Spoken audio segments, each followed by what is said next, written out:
Everyone, but it's but you, Nike, you too. Thanks. It was great. It's good to see you. Yeah, it's good to see you too. Yeah, Migration. I can sit in this chair. but then you have to Yeah. do this. I can just sit here. I'll just sit in the shadows. Yay. That's why you can. I can do this one. Okay. Thanks. Thanks. Hello, everyone. Can I get your attention? Okay. I'm Diana Brooks. We're going to mute everyone now. I am going to be assisting with the movement of the celebration today.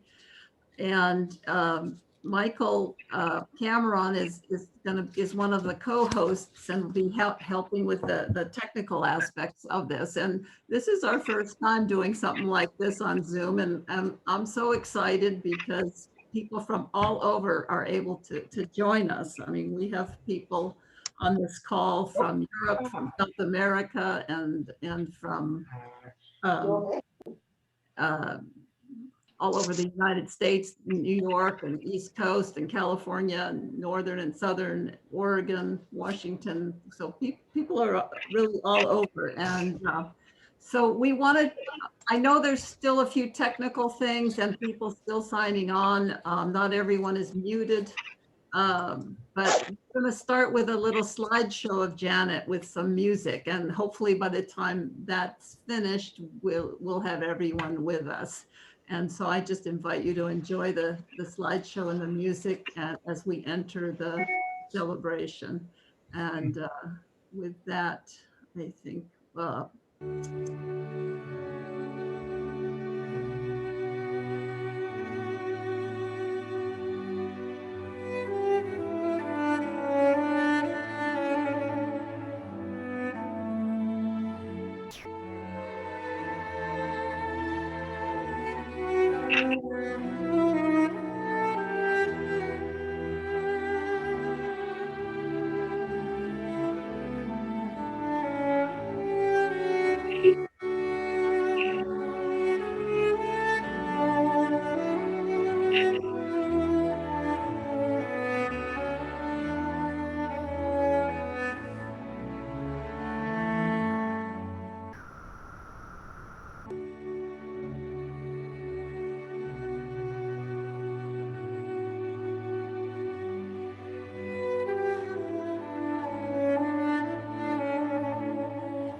Well, thank you. Thank you, Scott. And Lauren, who put the slideshow together. That I'm sure you all surmised, but the artwork in the slideshow was all Janet's. And she was a wonderful artist. So I wanted to welcome you all here. We're all getting acquainted before the slideshow, and just again to acknowledge the great diversity of folks we have on the call. As I said, people from all over, but also from different aspects of Janet's life, for family, cousins, sisters, Paul's brothers, and her son Scott, and wife Sayuri, and grandchild Leo. And of course, you all know Paul, Janet's husband. Then there's people here that were former piano students of Janet's, art students, art colleagues and friends, former friends from years and years ago in other parts of the country, in Texas and Los Angeles, and people from the Silo's Message and the humanist movement. So from the Park of Study and Reflection in Red Bluff. So we welcome everyone to this very diverse celebration. At this point, I'll just give you a quick overview. We're going to do a ceremony here in a minute, followed by some words from the family, from Paul and then Scott, and then some words from some of Janet's friends. And then we're going to open it up for all of you. You'll have the opportunity to say a few words and share memories. So I'll say a little bit more about that when we get there, but I think for right now, I'll turn it over to Paul, and we're all going to be muted during this. So Paul's will be the only microphone active. So Paul.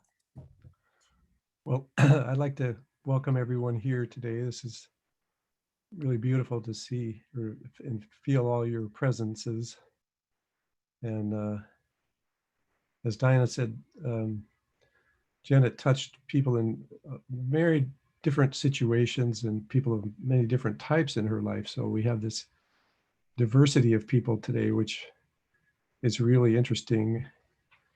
And even if we knew Janet in different times and places, but we're all coming here together today, and we can sort of imagine her presence and feel a great affection for her, even if from all different situations. And this feeling of affection can kind of bring us together today in this celebration. And now we're going to have a little brief ceremony for Janet.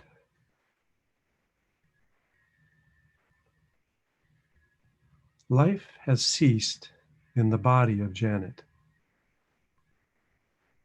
We must now make an effort to separate in our minds the image of her body from the image of the person we remember.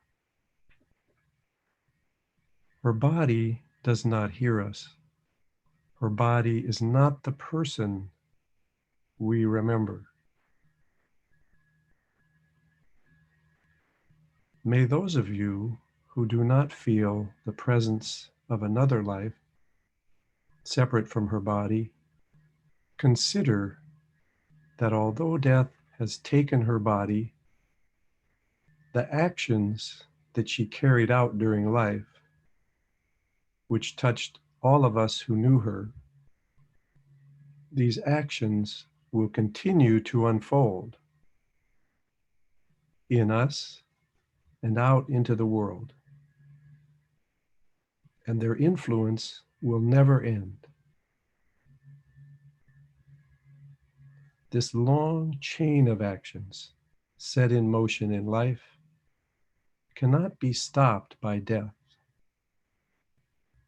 How profound it is to meditate on this truth even if we may not fully comprehend the transformation of one action into another.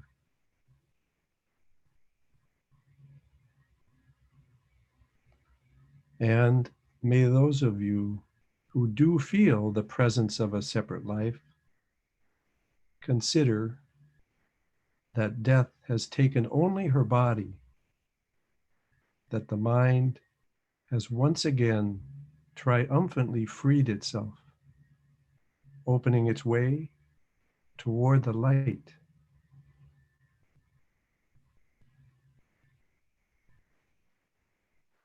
Whatever our views, let us not weep for her body, her physical life. Rather, let us meditate quietly on the root of our beliefs, and a gentle and silent joy will come to us.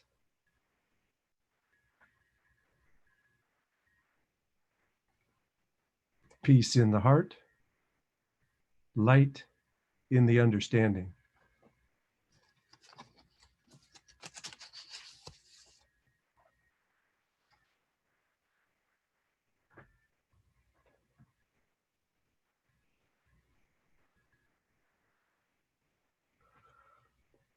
Well, it's wonderful that all of you have come together here with us today for this celebration of life for Janet. I can feel the warmth and the wonderful feelings that you bring with you. I'd like to start by expressing our gratitude to friends and family and her many friends in the Art Association here in Red Bluff, and her many friends in the community of Silo's Message, who all accompanied and supported Janet so closely during her illness, sending beautiful cards and prayers, and asking in such a profound and sustained way for her well-being. This current of well-being that flowed around and into her was a deep comfort and inspiration to her and our family in that important time. And all this flowed into a very beautiful and peaceful passing for Janet, with a strong sense of something important continuing on. Then after her passing, something unexpected and very beautiful began to happen. The qualities that I had always most admired in Janet, right from when I first met her, began to become clearer. In our busy lives, I didn't always pay attention and be grateful for them, but now they began to stand out more. One quality Janet had was a very calm way about her. This was so important in these increasingly turbulent times, and a very helpful example to aspire to. Another quality she had was a great kindness and concern for people, which you could feel and you could see so clearly in her teaching, for example, a strong determination to help others, to really lift them up and bring out the best in them. When Janet was growing up, she was fortunate that her grandparents lived just a block or so away.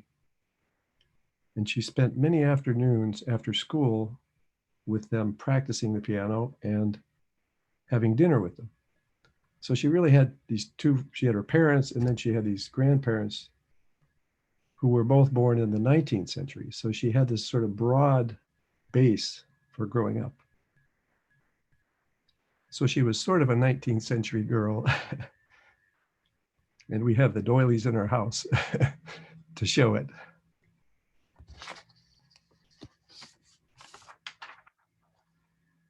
Another quality she had that grew out of this Texas upbringing was a deep strength. which she didn't often show, but she could when she needed to. And she also had a wonderful down-to-earth wisdom and ability to cut through complications and simplify to what really mattered most. You could see all these qualities expressed in the way she lived her life, her ability to connect with many kinds of people, whoever she was with, and dedication to helping students and overlooked people and others. And this shows in the diversity of people here today and the affection they have. And I came to realize that these were all qualities that I could benefit from developing more, and I learned so much from her. We had the good fortune to become friends before we started dating, so we knew that we worked very well as a team. And this really stood us in good stead during our 35-year marriage. And as a team, then we would both contribute our strengths. Then in the later part of her illness, especially since she had always accompanied me in my health problems, I realized that in order to keep going on alone, I would need to take on more of these important qualities and strengths that she had in her life. And indeed, as time went on, I could feel that this was happening. That as I accompanied her in her increasing illness, I was having to find deep within me more of these strengths. And she was somehow helping me in this wonderful gift. Then after her passing, this did not stop. Again, this was sort of unexpected for me, but it continued over time.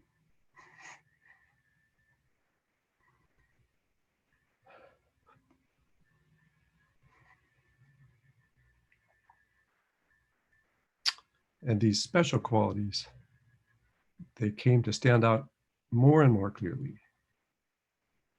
And then at one point, I recognized that these qualities were still continuing to be expressed from her into my life and then through me out into the world to help others. So it was not so abstract. I mean, I could really see that happening. Just like this little ceremony we read, the actions that she carried out in life are continuing to unfold in the world.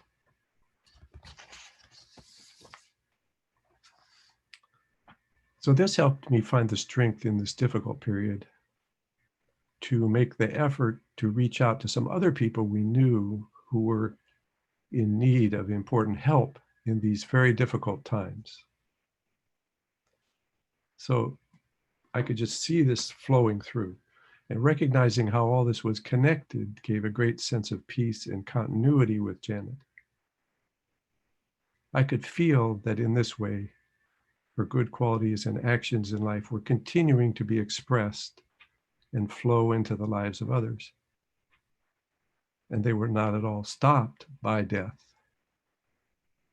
So in this way, I felt like the teamwork that we had in our life together sort of continued in this unexpected way. And I also learned another important lesson for life, the value of pausing from time to time to appreciate the qualities I most admire in my loved ones and friends that I too often overlook in the rush of everyday life.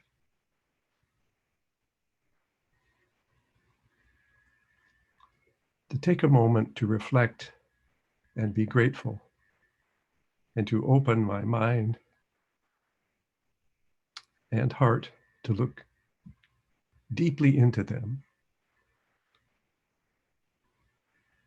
to look beyond what I habitually see in the rush of life is very fragmented these days, to connect with their deeper possibilities. So we could say many more things about Janet, her very full life. Together we organized neighborhoods.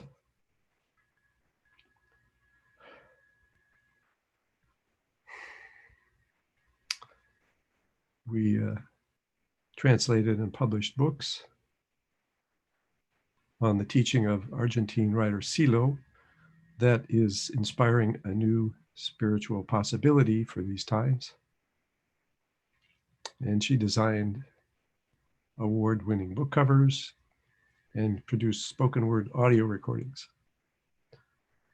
Over some 40 years, she offered meetings in the community of Silo's message. In her own projects, she painted luminous butterflies and she taught popular art classes and paintings in other styles, from Chinese brush to non-representational art in the style of Kandinsky. She led a thriving piano studio and raised our son Scott. And now with his wonderful wife, Jen, they now have a new baby, Leo, I think you've met. So the stream of life continues. So these are a few glimpses of Janet's life. And now I'm looking forward to hearing experiences and stories from you that will help us all see different facets of Janet's life, enriching what we know. So let's start with a few words from our son, Scott, and maybe Jen and Leo will say something too.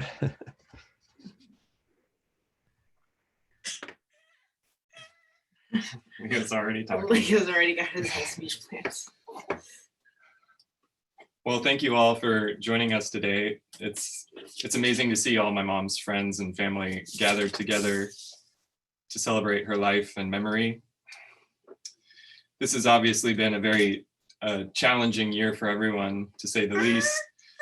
It was about 1 month after Janet passed away when her grandson Leo was born on March 11th. And this was a momentous day for us that marked the beginning of a new chapter in our lives and my mom's legacy. But as we know, this was also unfortunately the official start of the world pandemic. And so in the 7 months since then, Leo's thankfully grown up to be a sweet and healthy and vocal little boy. But I haven't unfortunately had a whole lot of time to process my mom's passing or find all the words to celebrate her memory today. But as you might imagine, my mom was a gentle, kind, loving, and immensely supportive mother. And being the son of a piano teacher, I basically grew up in a piano studio. Hearing my mom's students perform every day became the musical backdrop for my childhood. And when she was teaching, I would often retreat to my bedroom where I could overhear the piano lessons. And over the years, I must have heard the same piano pieces played over and over again, hundreds of times. And so whether I wanted to or not, but I came to know the repertoire of all her students, and like my mother could tell if they had been practicing since their last lesson or not. But it was through this perspective that I learned to appreciate some of her most treasured qualities, which for me was her seemingly infinite patience and ability to deeply listen. And I think it's these qualities that allowed my mom to bring out the best in her students and give them the space and gentle support they needed to grow as musicians and performers and develop a lifelong appreciation for music. And my mom was also my first piano teacher. And thanks to her musical education, I'm fortunate to now have a career in music and have been able to start a family that I can share my love of music with today. But I don't think I'd be where I am now if my mom hadn't instilled in me her most important lesson of the strength one can obtain from patience and deep listening.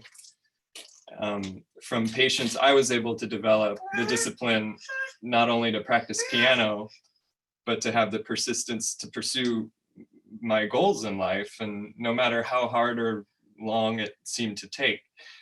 And by learning to listen to the world and those around me, she taught me the necessity of empathy. And by learning to listen within myself, I feel like I've gained the confidence to pursue my own path in life through times of doubt and uncertainty.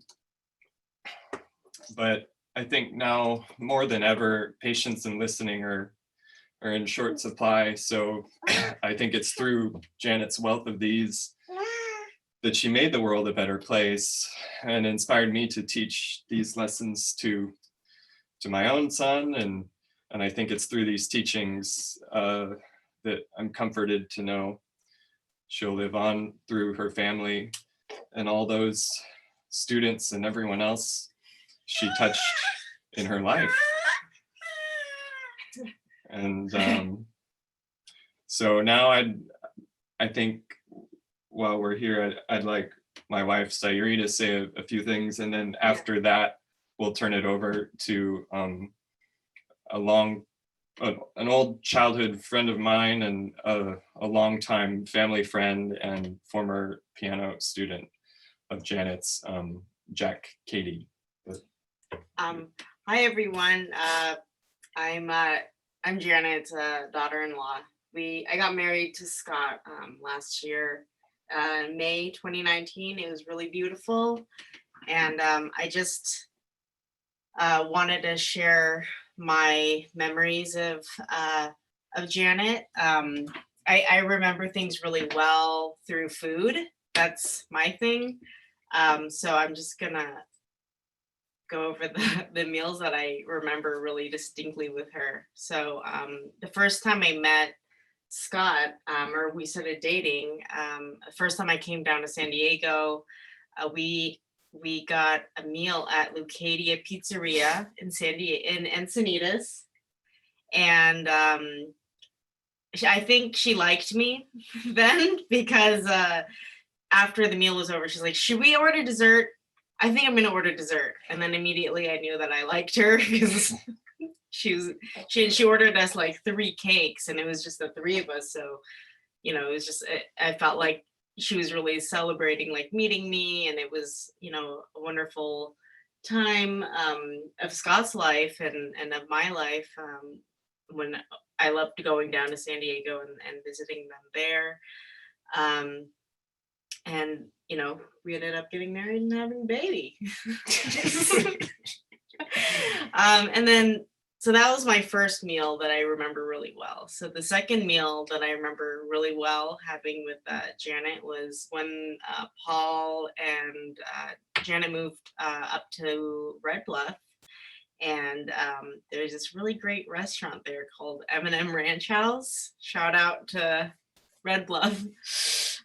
So they have I remember ordering ribs and fries, and being the proper Texan woman she is, she indulged herself, and she had one of my ribs and one of her fries, and that was kind of the time when she and Paul started doing this lifestyle diet thing where ribs and fries are off limits. So she really allowed herself to indulge in that time. So I was like, yeah, Janet, eat that French fry.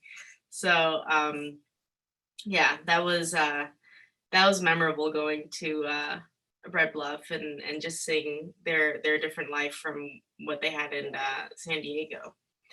And so the third meal that I remember was actually the last time that I'd seen her, was when Paul and Janet came up for our wedding, and for the reception dinner, we had a lovely reception dinner, and then she ordered creme brulee for herself. So that was Janet's little celebration, creme brulee. And I know that it was around that time that she started getting sick again.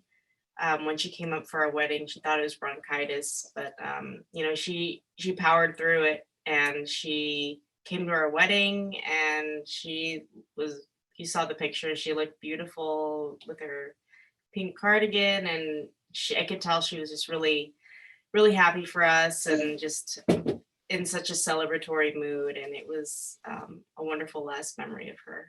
Yeah. So thanks everyone for being here.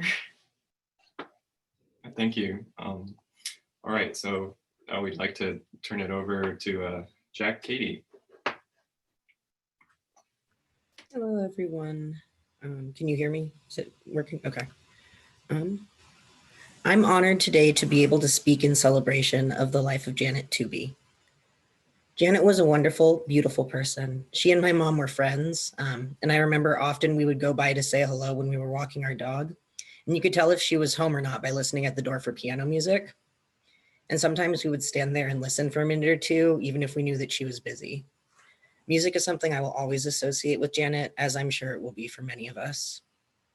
One of the best things about Janet was that she helped other people learn to believe in themselves and learn to trust the process of growth. I remember many major events in my life required me to play piano pieces like weddings or graduations, and Janet was my teacher for all the pieces that I needed for those events. I would never have chosen anyone else. She helped me learn to get past initial doubts and to keep working and to not give up if something is important to you. My mom was actually a student of Janet's as well. Janet helped her work on her lifelong dream of playing Rhapsody in Blue. It didn't matter where your skills were or where you were in life when you came to her for help and support, both in music and as a friend. Janet made sure that you knew you could eventually succeed. Beyond the music, Janet was a loving, kind, and generous person. She always supported any of our neighborhood kid businesses like gardening or lemonade stands, even if we weren't very good at what she was paying us to do. She spent several summers watching most of us at her in-home piano camp, like 12 or 13 of us, where we would all bring our keyboards over to play songs around her dining room table and take breaks at the neighborhood pool.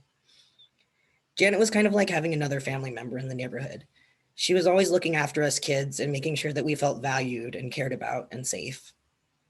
Janet is someone who you knew was full of love. She showed it in her every interaction. From the never empty dish of candy she kept by her front door for kids, to the art in many forms that she created, to the way that she simply spoke to you. Her hugs were the best, and her smile was warmth and comfort. She is someone who will truly be missed. Janet, thank you sincerely for everything you brought to our lives. We all love you very much, and we know we will see you again. You were a member of all of our families, and you always will be. Thank you, Jack. Now I'd like to introduce the next speaker. I'll just say when Janet and Paul moved to Red Bluff up in Northern California in 2011 to live near the Park of Study and Reflection, it was the highlight of Janet's life to find a very welcoming and supportive art community there. Arlene Winslow is one of Janet's friends from the Red Bluff Art Association, and she will now say she was a student of Janet's as well and enjoyed her classes. She accompanied Janet closely in her cancer illness, and she will now say a few words. Arlene? Thank you for the opportunity to share. I could easily speak about the unique and beautiful artworks that were Janet's. She had a very recognizable style and great talent. But the things that will always stay with me in my thinking of Janet will be her radiant personality.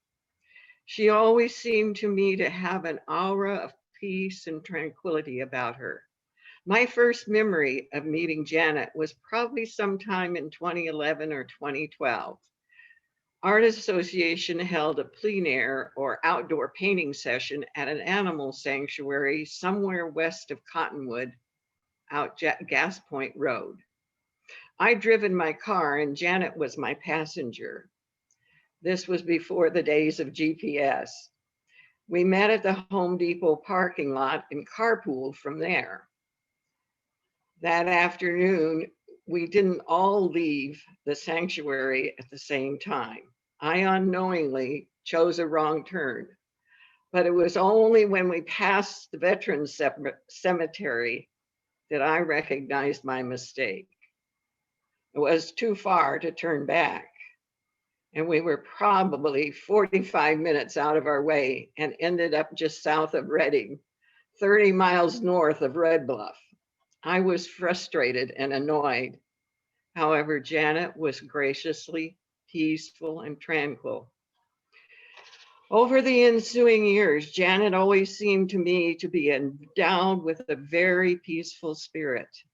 I visited Janet during the time she was too ill to attend our weekly meetings. We shared a tea party as she had hot tea and cookies waiting to serve. Janet liked cookies too. She talked openly and very honestly about her diagnosis. Even in these circumstances, Janet continued to radiate a deep sense of peace and tranquility. For me, there are some ancient words that describe Janet's life. These words, written thousands of years ago by a sheepherder who became a king, are recorded in Psalm 23. I'm changing the verb tense and personal pronouns. The quote is, surely goodness and mercy follow Janet all the days of her life, and Janet dwells in the house of the Lord forever. These are words of comfort for me, as it will not be the same when we are able to meet at Art Association without Janet's presence and radiance among us.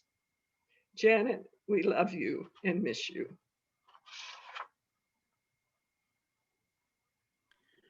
Thank you. Thank you, Arlene.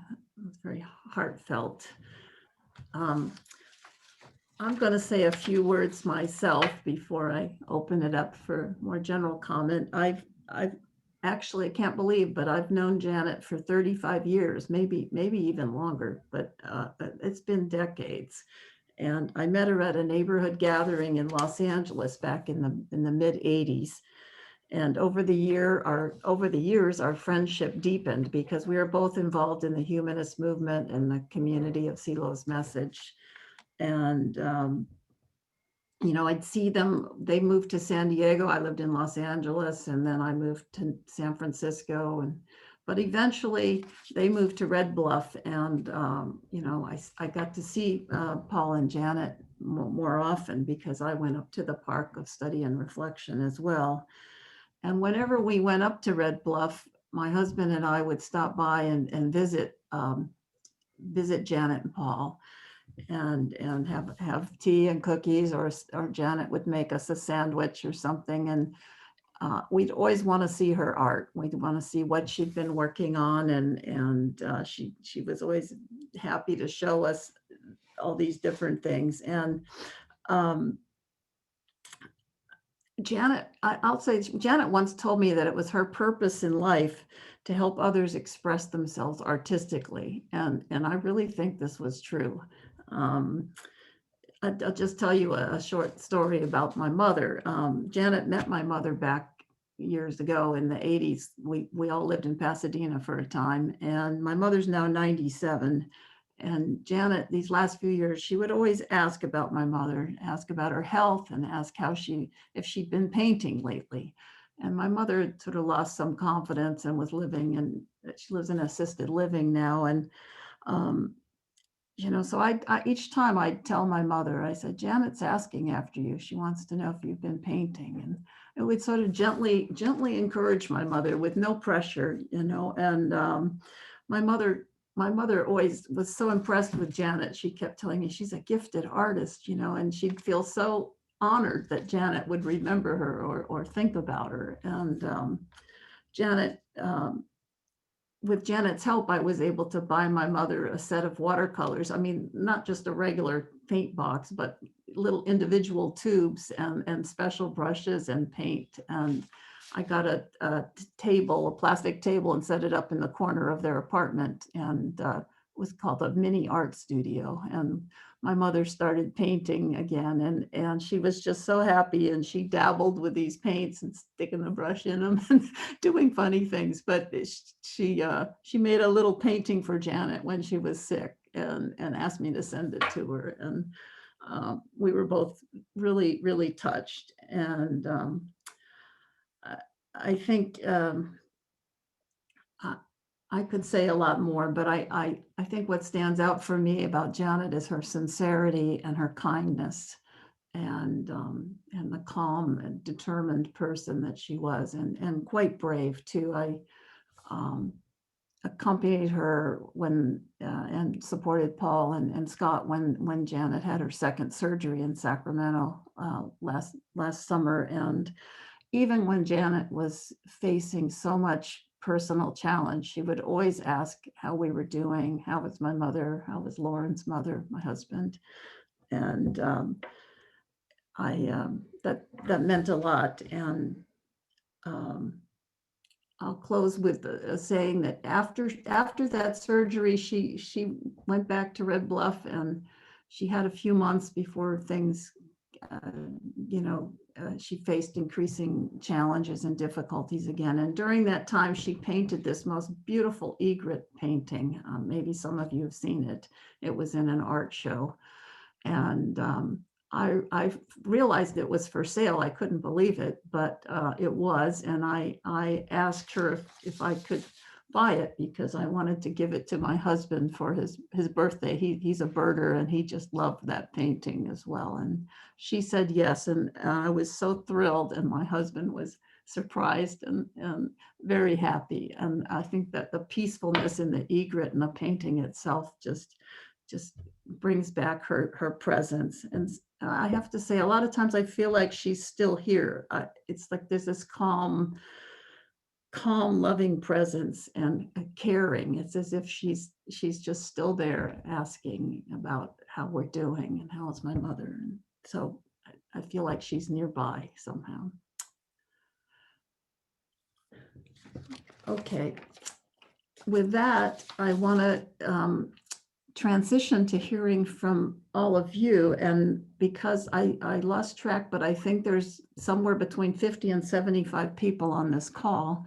Michael and I worked out a way that we could do this.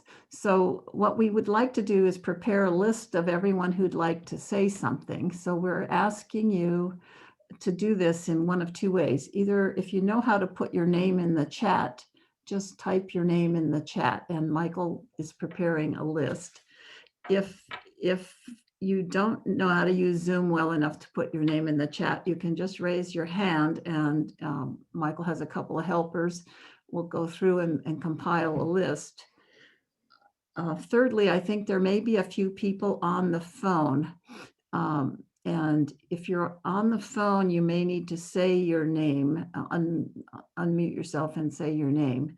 And this may take a minute or two to put the list together, but then what Michael will do is he'll say, we're going to hear from John, and after John, we'll hear from Karen. And then when it's Karen's turn, I'll say, now we're going to hear from Karen, and the next person up will be Dan, or, like that. So you'll get a little heads up that you're next.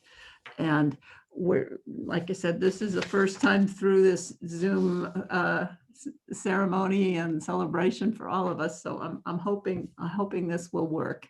And I'm starting to see a number of people putting their names in the chat. And are there people who would like to raise their hand? So let's continue putting your names in the chat, but if you would rather raise your hand, why don't you do that now? And we'll check. I see John Tooby,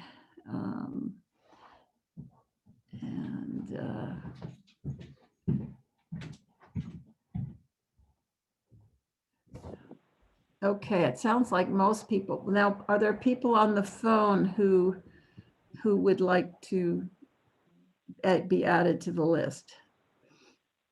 And Michael, have you unmuted the people on the phone so they can speak? Yes. Okay. All right. And we'll give you a second chance. We'll get started, and probably around 2:30 we'll pause, and then we can collect some more names if there's more people at that point. I think at 2:30, I know several people at least need to.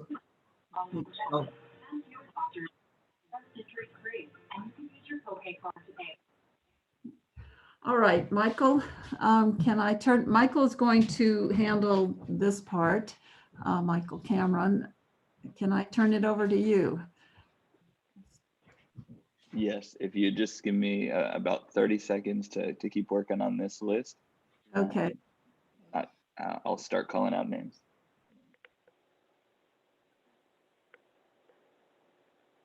All right, so I think we've got quite a number. I guess the other thing I would say while Michael's finishing that is to be cognizant that there's a lot of people here. So, you know, if you can keep your comments to, you know, a couple of minutes, that would be wonderful, so that everyone has a chance to, who would like to, has a chance to speak. And you know, if somebody goes on too long, we have a little Tibetan bowl that makes a nice ringing sound. So you might hear a little ringing in the background. And if you hear something like that, that's kind of like the little reminder to try to wrap it up soon. But we really want to give everyone an opportunity here. So if we could start off with Jan and then followed by Norton. Hi, everybody. We don't know when Janet came into our lives, maybe 15 years ago, via the Cardiff Elementary School Mafia. They have a ice cream social every year, and we support with a basket, and our girls like to go and bid on things behind our backs or whatever. And so when it came down, we got this basket, and one of them was a gift certificate from Janet for piano lessons. And so that was obviously worked out really well, because they both took piano lessons from Janet, and our eldest daughter, Kayla, went on to take lessons from Sheldon across the street. So love and thank you for bringing music into the lives of our family.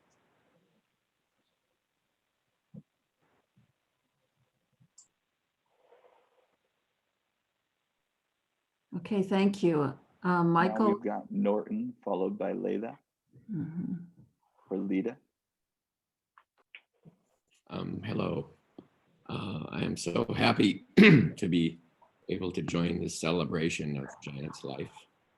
I'm Paul's brother and Janet's brother-in-law. And this celebration is already really expressive of the fact that Janet has been and is continuing to be cradled in the love and respect of her family and friends. Friends from the art world, friends from the music world, friends from the humanist movement, Southern California, Northern California, and around the world. We celebrate her kindness and generosity, caring for us and for others, and for making the world a better place for everyone.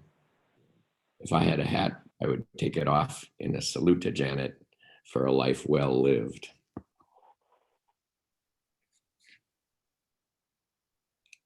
I would just add, I'm Norton's wife, Peggy, and I'm the latest, besides Leo, the last, and Jen, Scott's family, the latest person to join the Tooby family. And Janet was very welcoming to me when I joined their family 15 years ago. She was just quite accepting, and you just felt just a very calm, easy presence, and in these group of brothers. And I really appreciated her friendship in that endeavor.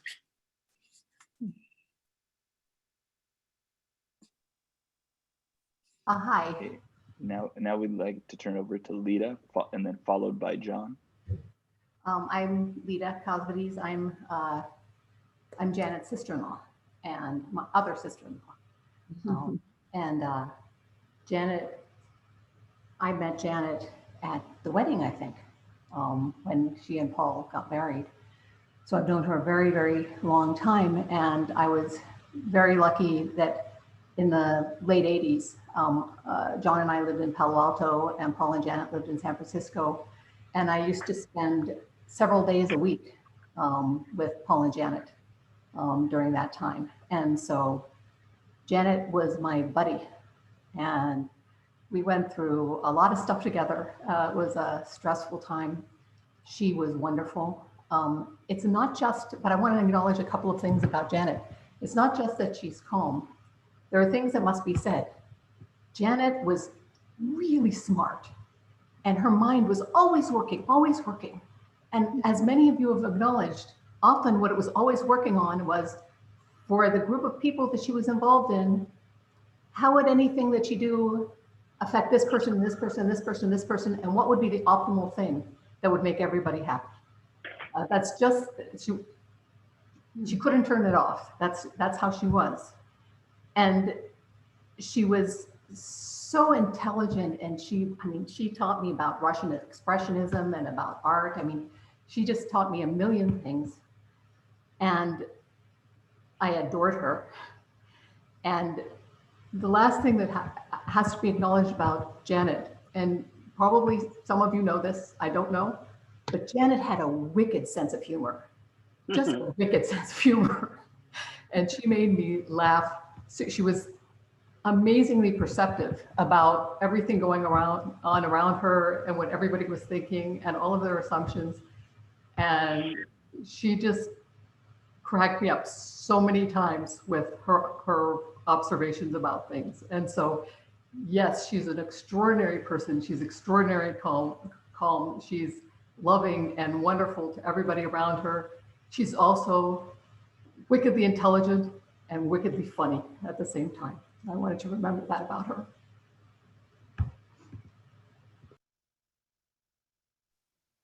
Now we're going to have John, followed by Frankie.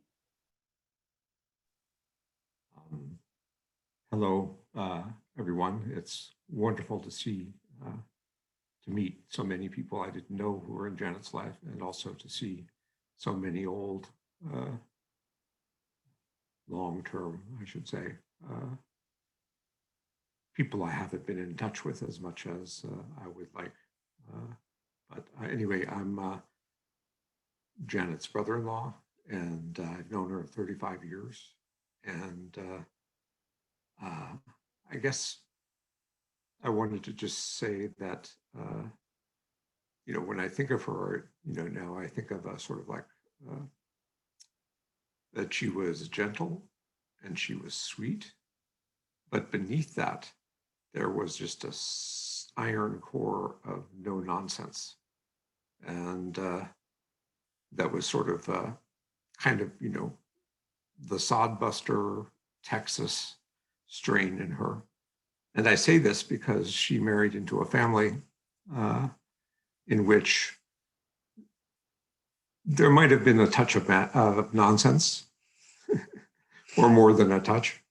And so she had a lot to put up with, not to mention me, her brother-in-law crashing early in her marriage at her house. And anyway, and also in addition to that core of no nonsense, there, as Lita said, there was this incredibly funny thing that she would let out every once in a while, a kind of a streak, and not just humor, but wildness, which you wouldn't necessarily know just from, you know, hearing her speak. But so, you know, I think of, you know, when she was a student, you know, not so long after the McCarthy era, her deciding, the thing to do was to go to Russia, live in Russia for a while. Okay, and that was not everybody did that. So it was like, you know, soft, warm candlelight, but every once in a while, this laser would, you know, blind you temporarily. And she had this way of reconnecting to sanity among, well, I sort of think of, you know, like the sort of sodbuster, really tough women. So, you know, the kind of person who, you know, you work all year to make a crop, and then the locusts come through, and the next year you work to make a crop, and there's a hailstorm, and the next year you work all year to make a crop, and then there's a wildfire. And she would be just calm and getting up and doing the next thing at every point. And and then I'll never forget this, that, you know, I asked her what she did for fun or to, you know, blow off steam or whatever. And she gave me this really funny look in the eye and she said, once a day, around about, you know, in the early afternoon, she would go out to Colorado Boulevard to McDonald's and buy herself a Coke. And that this was her way of enduring, and which is, anyway, I've never forgotten that as a kind of tell. Anyway, I loved her and I was delighted that when she married Paul, and I guess and I'm delighted she got to meet my daughter Nike, anyway, so love you all and thank you.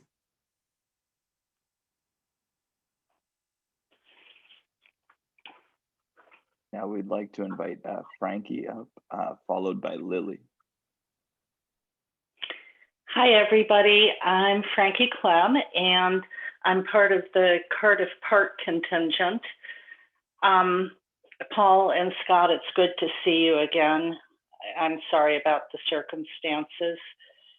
Jen, your comment about meals and remembering dinners made me think of all the wonderful kind of pickup dinners we used to have around the pool when the kids were playing and splashing and the adults were having kind of catch as catch can dinners that they always shared with everyone else, and maybe a glass of wine, and it was just such good times. My daughter, whose name is also coincidentally Janet, was one of Janet's students, and she demanded to start taking lessons from Janet Tooby when she was, in kindergarten. And Janet was unfailingly gentle and kind and encouraging to my rather difficult daughter. And Janet had a way of encouraging the kids where they could accumulate points. And that really motivated my daughter. And she got many prizes from Janet during the course of her lessons. And those prizes to this day are scattered throughout the house. I now live in Wyoming. I've lived there since 2003. But I thought it would be interesting to you to know that I can't go into any room in that house in Wyoming without seeing a gift or a prize that my daughter got from Janet. And she is present every day there. I'm so grateful I knew her.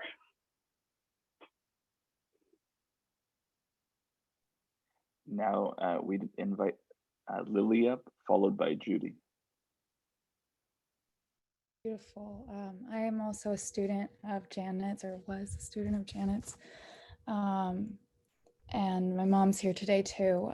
She can, I guess, chime in if she wants as well. I just wanted to say, I started taking piano lessons with Janet, Mrs. Tooby, when I was 6 years old.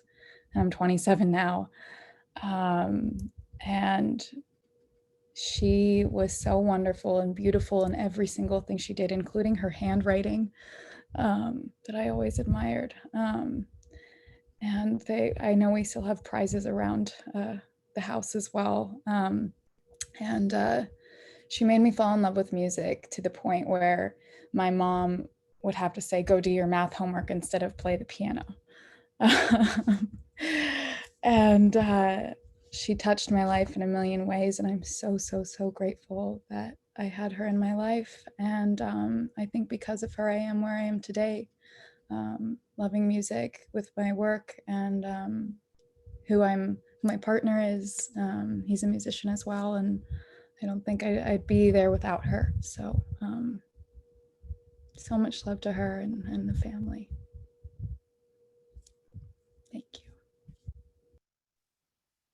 Now we'd like to invite Judy up, followed by Karen Ron.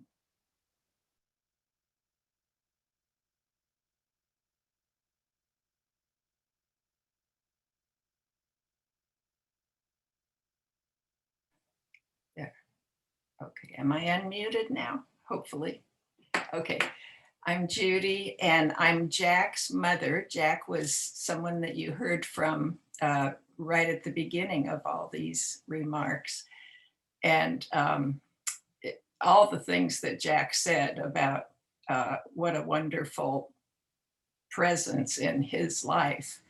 I watched that as he was growing up, and we knew the Toobies the whole time they lived at Cardiff Park. And I was so sorry to see them go, even though I knew they were leaving for something that they really wanted to do. But I've missed them ever since they left. And in addition to the poolside pickup dinners that Frankie talked about, and the piano lessons and the summer camps that she organized for the children. In addition to all those things, and by the way, those were things that really helped her piano teaching, and the activities she took on with the children really helped unify this neighborhood in a way that we really miss today. And there was one little thing that I think I shared with Janet that was kind of unique, and that was that oftentimes over the years on a late Friday afternoon, I would go over to the Tooby's house, and Janet and I would have a little happy hour. And we would sip a little wine or have something else to drink. And she would always have some cookies or little goodies for us. And we would just sit and talk about the week and gossip and complain and talk about our kids and whatever. But it was really a special time for me. And I really miss those little happy hours that we had. And I sure miss Janet. Thank you.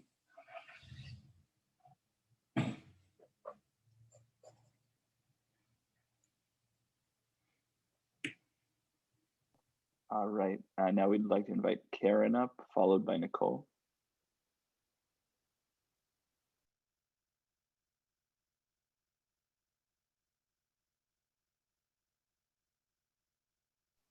Karen, you're muted.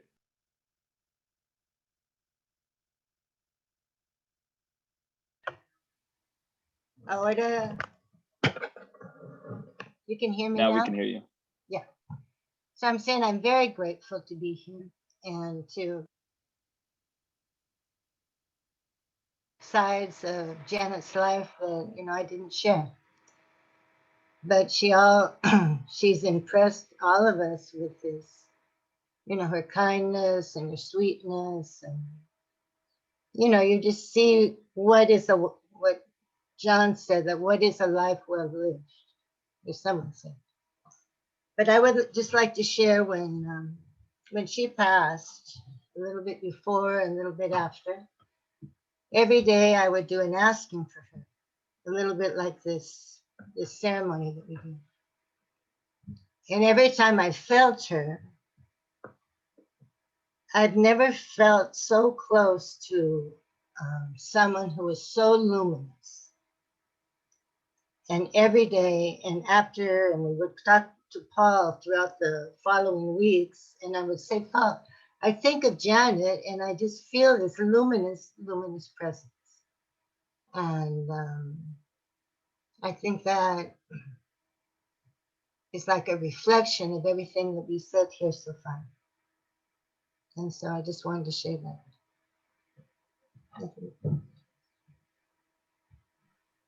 Besides being sweet and kind and a tough Texan woman, she was like a shining star inside of herself.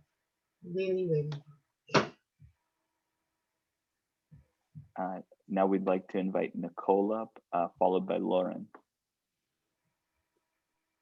Hi, everybody. Well, I met Janet many, many years ago, but before that, I knew Paul originally. And when I met Janet, I felt she was such a very good fit with Paul. And I always felt so happy with that relationship. It was something that shined as a relationship. And I felt that there was this very good complementation. So later on, when Paul was getting very sick, I really was following them, especially with the diet, et cetera. I live in New York, so I didn't have much chance to be physically present. And I was very concerned with Paul's health, but I knew that Janet was taking care of him. So when Janet got sick, I started really being doubly worried. What would happen with Paul, because they were so close, such a beautiful couple. And so I was extremely happy to hear what Paul said at the beginning, when he explained that he felt the strength of her living through him. And I know he took such beautiful care of her. And also with Scott. And this is the first time I'm meeting Scott, but I've heard about Scott from day one.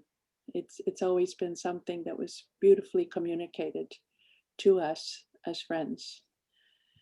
And I'd like to just, well, I'm glad to hear the wild side of Janet, because I haven't seen that very much, but I started having images of the woman from Matrix, you know, the guide who gives the cookies, makes the cookies and introduces the one, invites him to the house and has the, offers him cookies. That kind of image came up in my mind.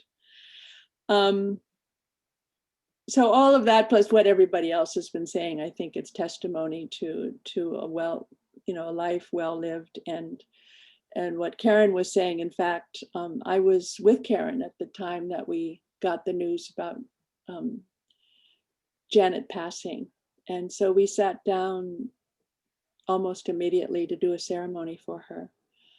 And I too felt it was, of all the ceremonies I think I've ever done for anybody when they're passing, which is like connecting with the light and feeling that person's light begin to connect with something else. It was one of the most, it was so light that I couldn't, it was to today outstanding. So I never doubted the unity and the luminosity that she had shared and continues sharing. So thank you. I love being here with all of you and hearing all the multiple levels of stories and aspects of her life. Now we'd like to invite Lauren up, followed by Nina. Hi, everybody.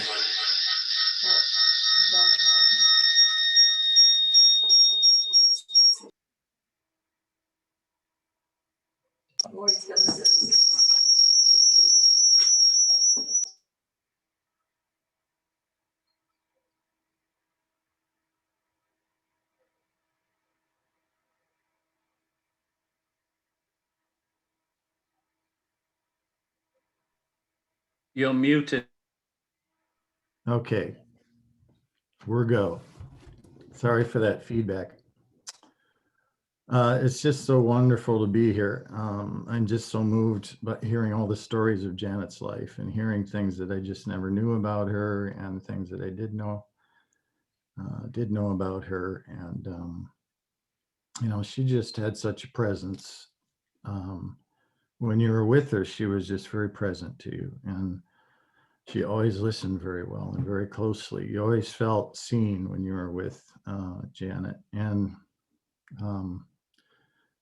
she did really support a lot of people in their creativity and their creative lives, whatever they were doing. But she had a modesty about her. She had a confidence about her work, but there was also a modesty about it. And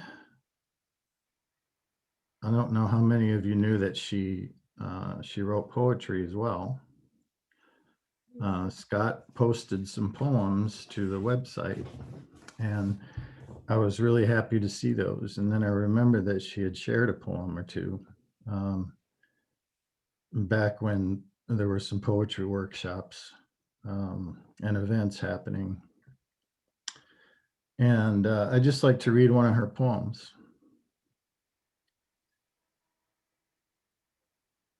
On a quest for purple in nature. Here, I will not bore you with a list of purple plants, nor try to explain the physics of color, the botany of blooms, the structure of the eye, human or insect. My goal is simply to convey my feeling of peace and complete serenity upon seeing the color purple on nature walks in spring. All nature bursts forth with buds and blooms, a profusion of colors. But I see the purples from lavender to violet to evoke this feeling. At once, I am one with nature and the universe. At peace in a moment so sublime as if to explain all of seeming reality. My eyes on overdrive to absorb and sustain this profound experience. While at my purple shrines, I say a silent prayer and thank them for being there. Continuing on my path, thoughts turn to daily life, ever questing more encounters with the color purple.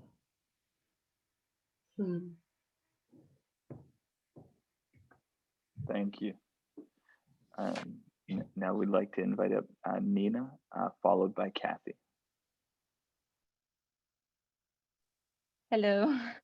I just want to make it short, but yeah, it's almost like I'm speechless hearing all these wonderful qualities and facets. And I guess I hope you can say that in English too, facets of Janet, different sides that I didn't know her so deeply, but at the other hand, yes, because we met a couple of times in Red Bluff Park, and the last time I remember was after my separation, and she was so encouraging to me, and she helped me really a lot with that talk, and all the other qualities that you mentioned just were in this moment present, like her patience and listening and calmness and tranquility and peace. And I made some notes here, kindness and all these things and qualities. And I just I can learn so much from her, and I'm so happy to see that it's really true that the actions continue in all of these wonderful people that she met, and some of you also repeated that she made the world a better place, which reminds me of Michael Michael Jackson, which I'm a big fan. And but I really think she made a big change in people's life. And thank you so much, Janet, and everybody. Now we'd like to invite Kathy up, followed by Janet.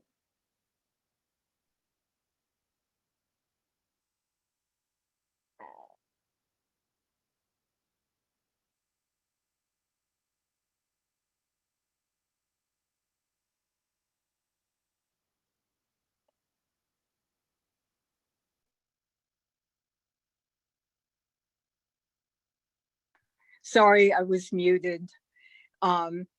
I just wanted to say that I met Janet about 30 years ago, but I didn't get to know her well until she and Paul moved up to Red Bluff. And, you know, what I can say is what most of you have already said, you know, her kindness, her thoughtfulness. But most of all, for me, whenever I think of her, it was her sweetness. And always welcoming. She was probably the person up when I went up to Red Bluff from San Francisco that I was most happy to see, because she was always so welcoming and kind. And you really felt a deep connection with her. And when I think of her, I always see her surrounded in light, and I always did while she was here and not just after. So, and I really can't think of any bad qualities in her at all. You know, she was just completely good, very deep. And I also saw a lot of strength in her, which some people have mentioned also. And another memory I have is the talk that Jeannie Burke and I had with her up in Red Bluff. It was dusk. And just something about our talk. Anyway, I can't be very eloquent, but we all loved her, we all miss her, and she left a lasting presence. And I hope to see her again, and I think I will. So that's all. Thank you. Now we'd like to invite up Janet, followed by Trudy. I was trying to think about how long I've known Janet. It's been many, many years, because I've known Paul many years prior to that. But I really got to know Janet when they moved to Red Bluff. And a lot of us who were messengers go to the park, our park, which we love, which is the Center of Study and Reflection in Red Bluff.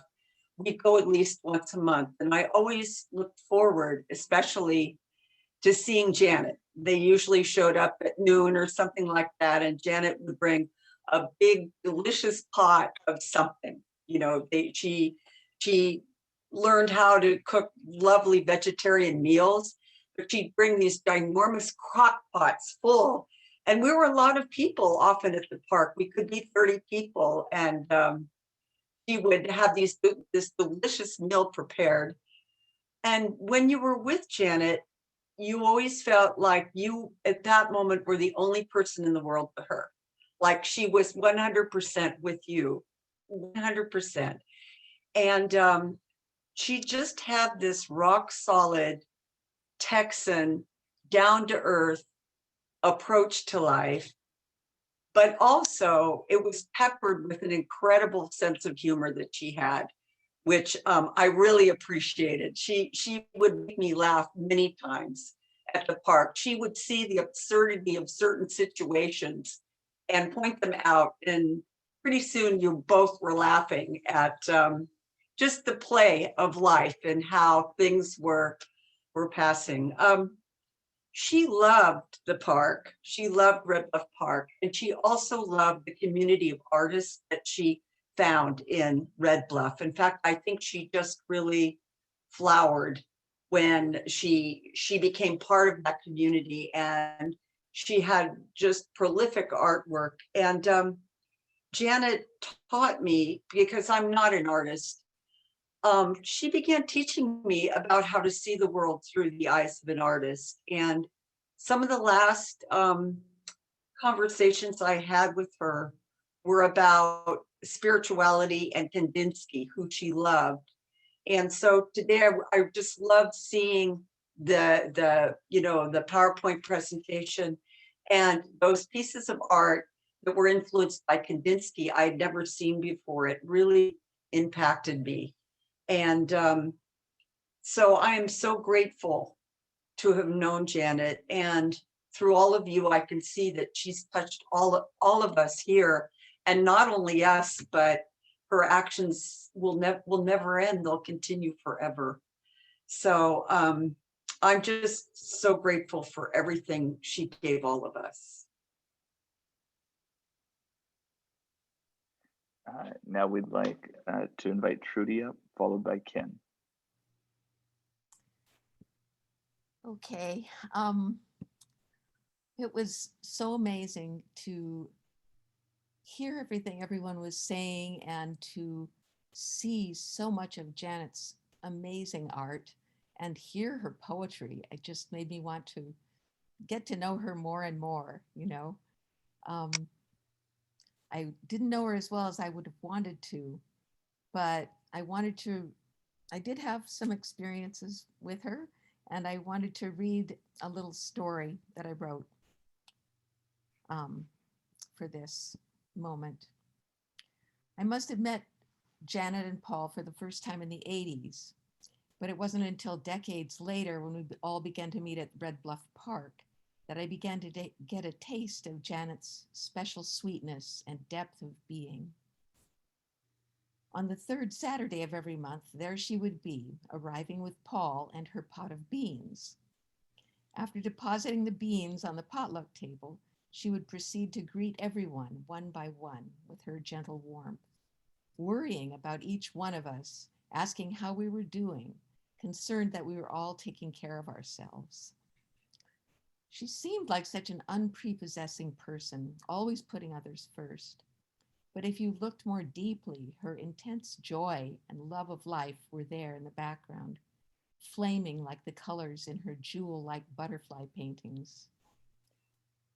In that way, she was like her artwork, strong and delicate and pure and full of the fire of her love. My strongest impression of Janet, however, came indirectly through Paul. It was the end of 2009, and my husband Jorge and I were in Mendoza, Argentina, on our way up to Punta de Vacas in the Andes for the celebration of the end of the World March for Peace and Nonviolence. Jorge was very ill with lung cancer at the time, and the day before we were to go up to the mountains, he began shaking with fever and chills. I took him to the hospital, and they put him in a bed and told him he wasn't going anywhere. That was where we were when Paul showed up. He'd been on his way to the celebration in the mountains when he heard that Jorge was in the hospital, and Janet had told him by phone to postpone going up to the mountains and go and stay with us instead. So there he was, and he promised to stay with us as long as we needed him. I'll never forget that act of kindness, initiated by Janet and carried out so selflessly by Paul. He sat with us all day and all night and long into the night, sitting on a hard little folding chair beside Jorge's bed, talking with us both about life, reminiscing and laughing about the past, wondering about the future. The next day he came back and stayed with us all day until Jorge quietly passed late that night on New Year's Eve. In the wake of that cataclysm, after I dealt with all the formalities of death in a foreign country, Paul took care of me the whole way, finally taking me with him up to the mountains the next day for the celebration. And Janet was with us in spirit the whole way, and that is how I will always remember her kind heart shining even from far away, just as it still does.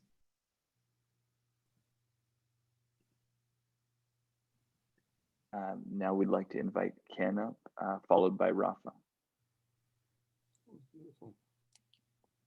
Hello, everybody. Wonderful to be with you all today. I would just like to follow on from a little bit Lauren was talking about Janet's poetic side, which maybe not everybody knew that much about. And it'll give us another chance to hear from Janet directly. In 2008, we did this poetry tour through California, and Janet was one of the poets on that tour. And the thing I always felt about Janet was she seemed so sweet and demure and even I would say, sensitive, but then she'd go take you in a left direction, somewhere completely different, with a wicked sense of humor and funny insights into life. So I think this poem that I would like to read for you illustrates that side of her. And then I'm going to read you a little postscript that she wrote about it at the end, which is really lovely. And it's called Listen to the Silence. Cricky, cricky, croak, croak, cricky, cricky, croak, croak. And the ceaseless chatter of mouth and brain. Listen to the silence. Cricky, cricky, croak, croak, cricky, cricky, croak, croak. So many words spoken, and what do you gain? Listen to the silence. Cricky, cricky, croak, croak, cricky, cricky, croak, croak.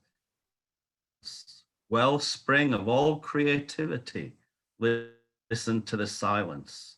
Cricky, cricky, croak, croak, cricky, cricky, croak, croak. Silence.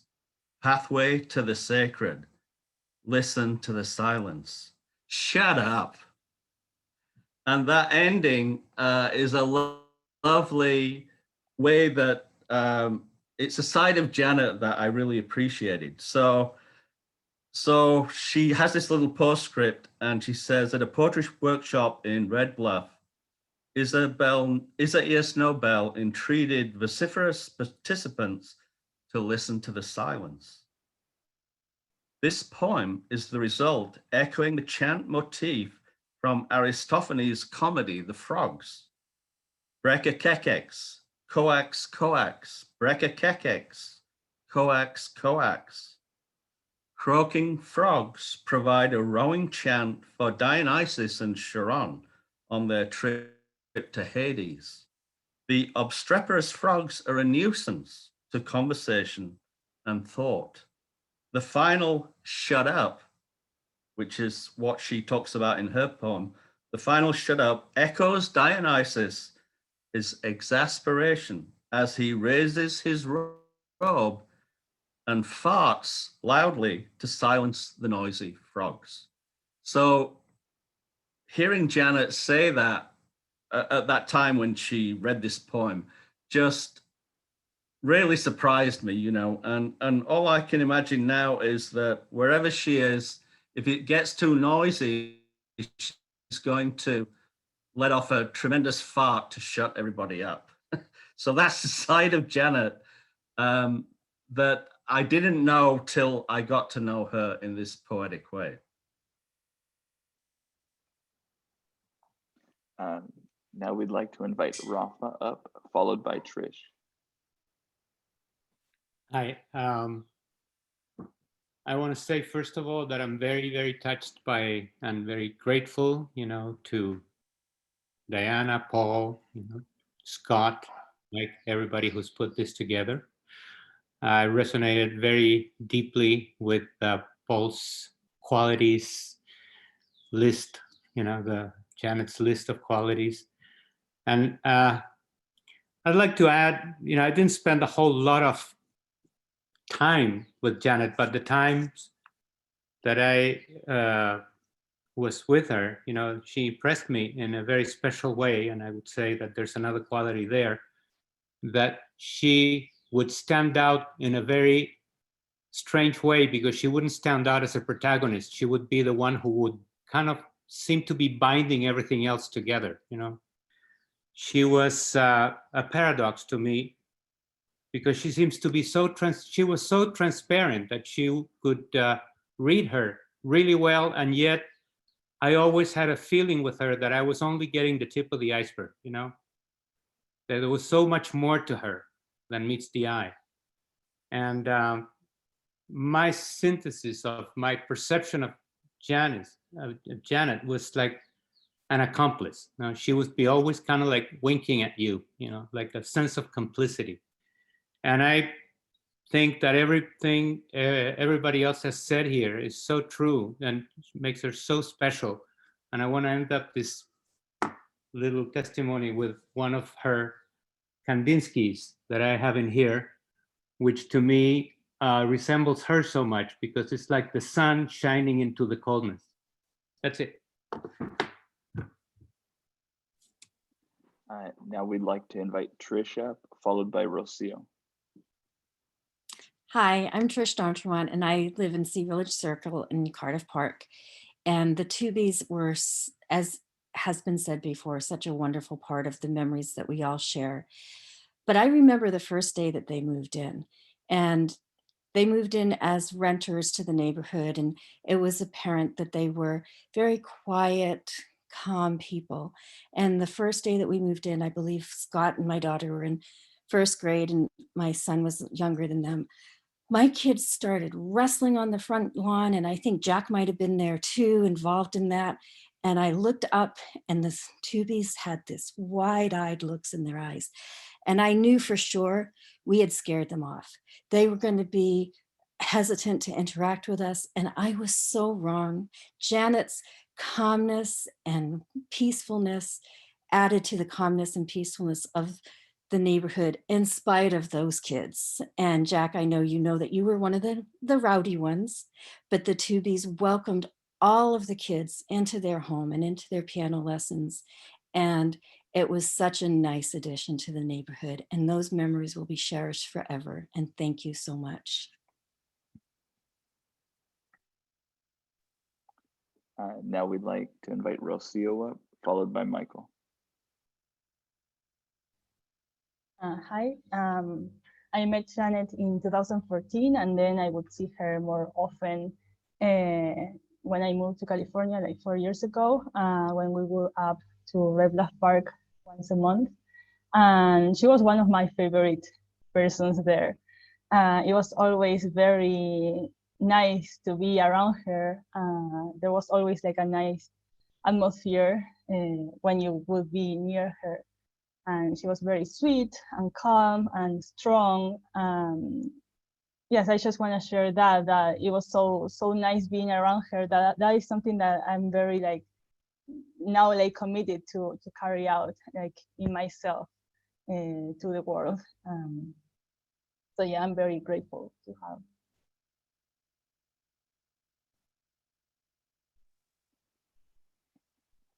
So right now I can share a little bit, and if anyone else feels inspired to speak, go ahead.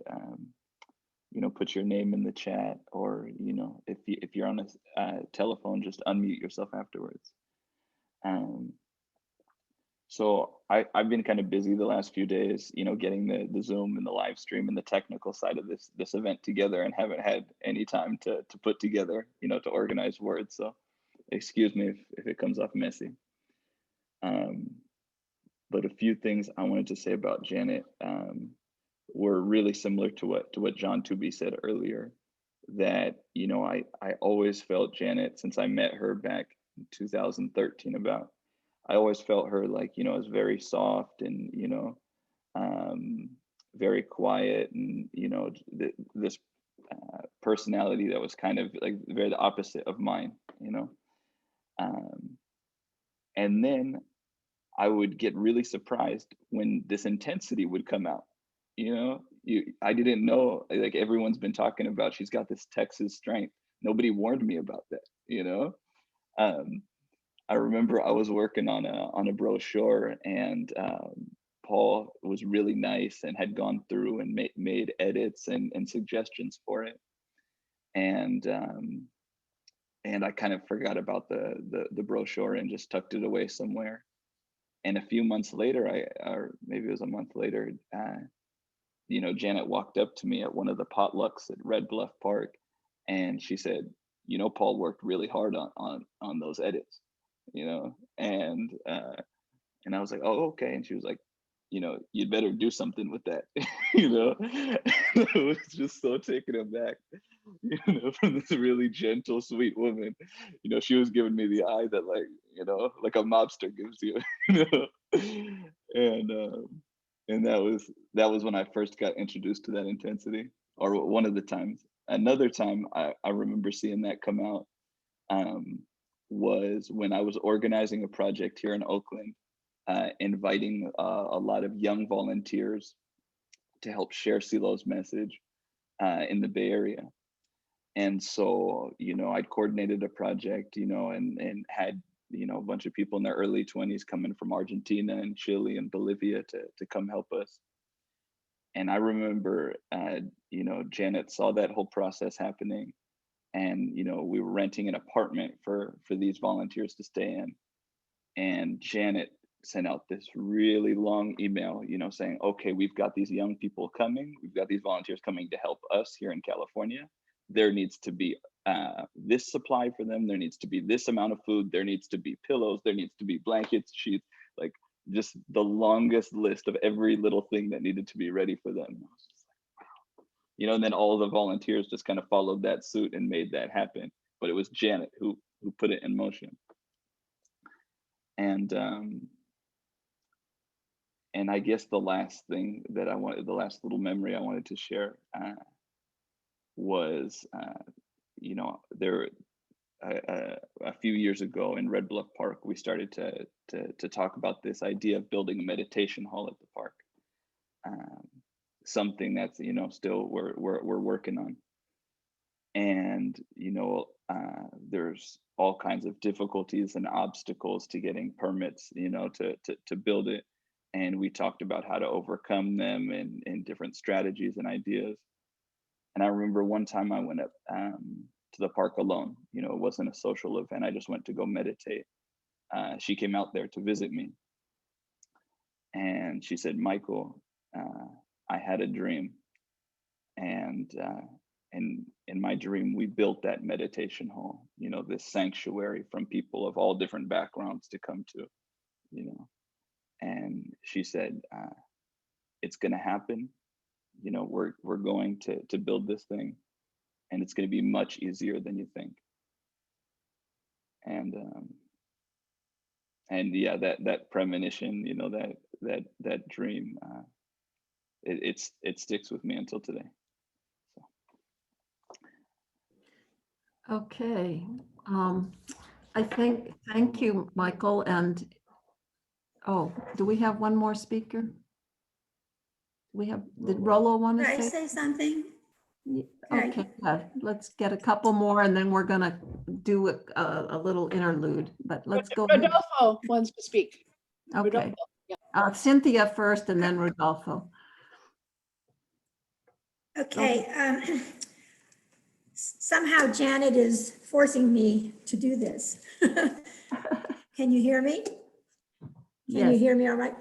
So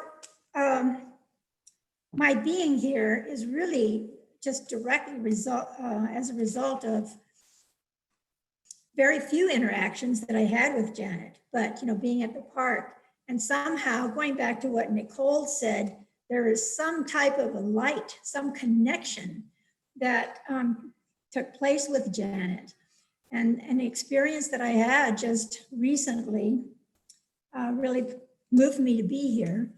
And even though it's like for those people who may know this about me, but my business is in insects and I've dealt with that for a long time, but I've never really gone ahead and taken a butterfly and gone through the whole cycle, taking it.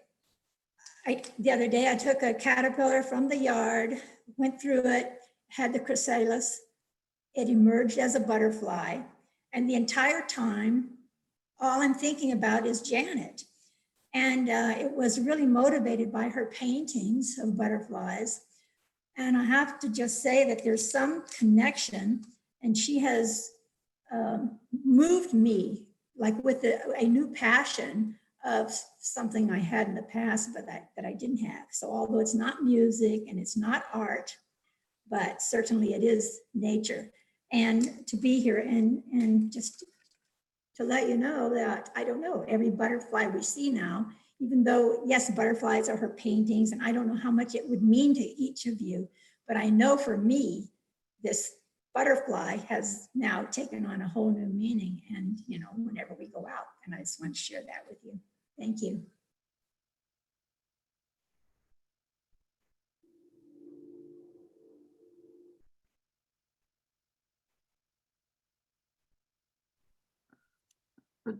Rollo to speak, or Rodolfo?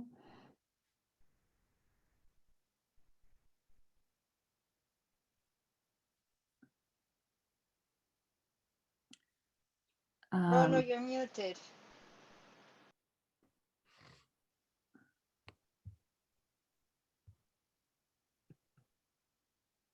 Rodolfo, Rollo, hold down the space bar, Rollo. Hold down the space bar on your computer.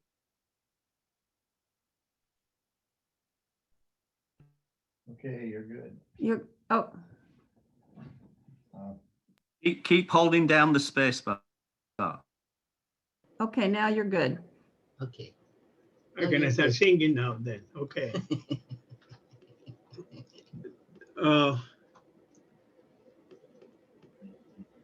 I heard all of you, many people talking about Janet's life, and what impressed me the most seems to me that her life,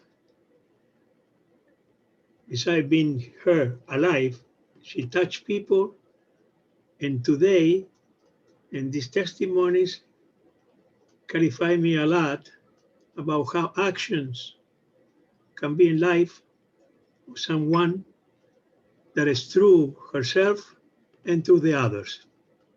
For me, this is what I learned here. And I remember when we contacted her with Paul Tooby, the first time that we were having activities in Los Angeles. And always I remember, Janet, that it was the most important person when you talk to her. Seems to me that you are the most important person in the planet or the universe. And impressed me very much because you a lot of consideration to the others. That's what I remembered, that part, no? If I to talk about the virtues that she has, already have been said already, so many, no? But what I say, as I said, what impressed me very much is her life effect that today is still on. A little bit what Paul Tooby was saying at the beginning, that how her behavior, her life have been affecting people in a good direction. And that's the part, is like a change in the world. It's when you do something and you do something, contribute to the world. And she did it through her behavior and the way that she was. That's what impressed me, her life. You know, it's something so valuable these days, especially. No, that everyone is fighting with everyone. No, no, no. This is a life of someone that affect people in their own surrounding. That's the way that we are in the good direction, sort of saying. Then a great contribution of Janet and her pass through here. It's a good contribution for humanity. Go beyond the personal touch that I have with her or in contact with her. Because I put attention not only myself, you know, what is going on in the world. And then that's why I appreciate very much her life, very much. I really, by my heart, for her. And maintain herself a behavior that is permanent and constant. It's not like a wishy-washy person. It was someone that was defined in the way that she wanted to be. And it called my attention that also, Scott, today, because I called my attention that they say, oh, usually the people remember the person that passed away not too long after that happened. And it came the invitation of today or yesterday, and Scott clarified me, it looked like, if I understood, that his her son was going through in the moment that she passed away, and when she was sick, he was going through a bad time too, or with a lot of problems, look like. I don't know if problems, but going through life in a particular moment. He clarified very much what he said about it, if I understood.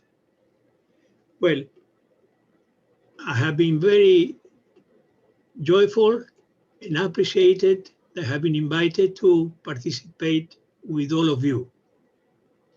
Now, remembering Janet. No? Great. Thank you.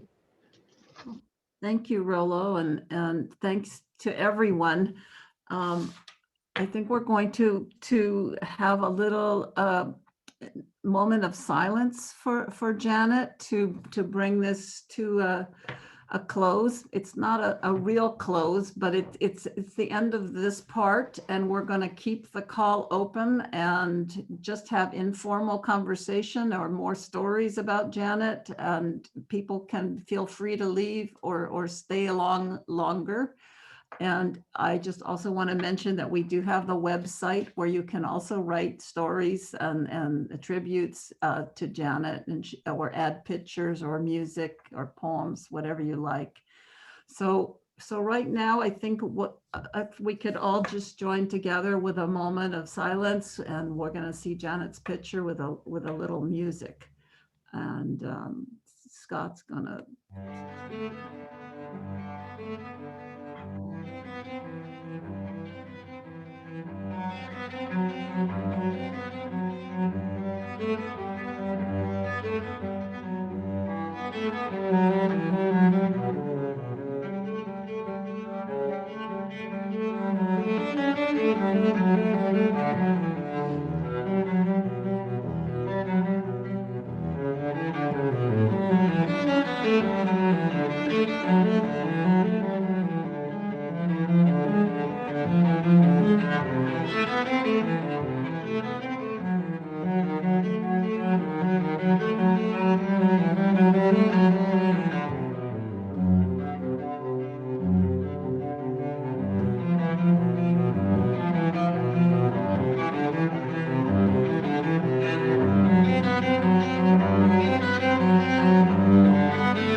Well, thank you, and big hug for everyone. And we hope those of you who would like to stay, just feel free to stay, or unmute yourself and say something, or put a note in the chat. We're going to save the chat and make sure the family gets it.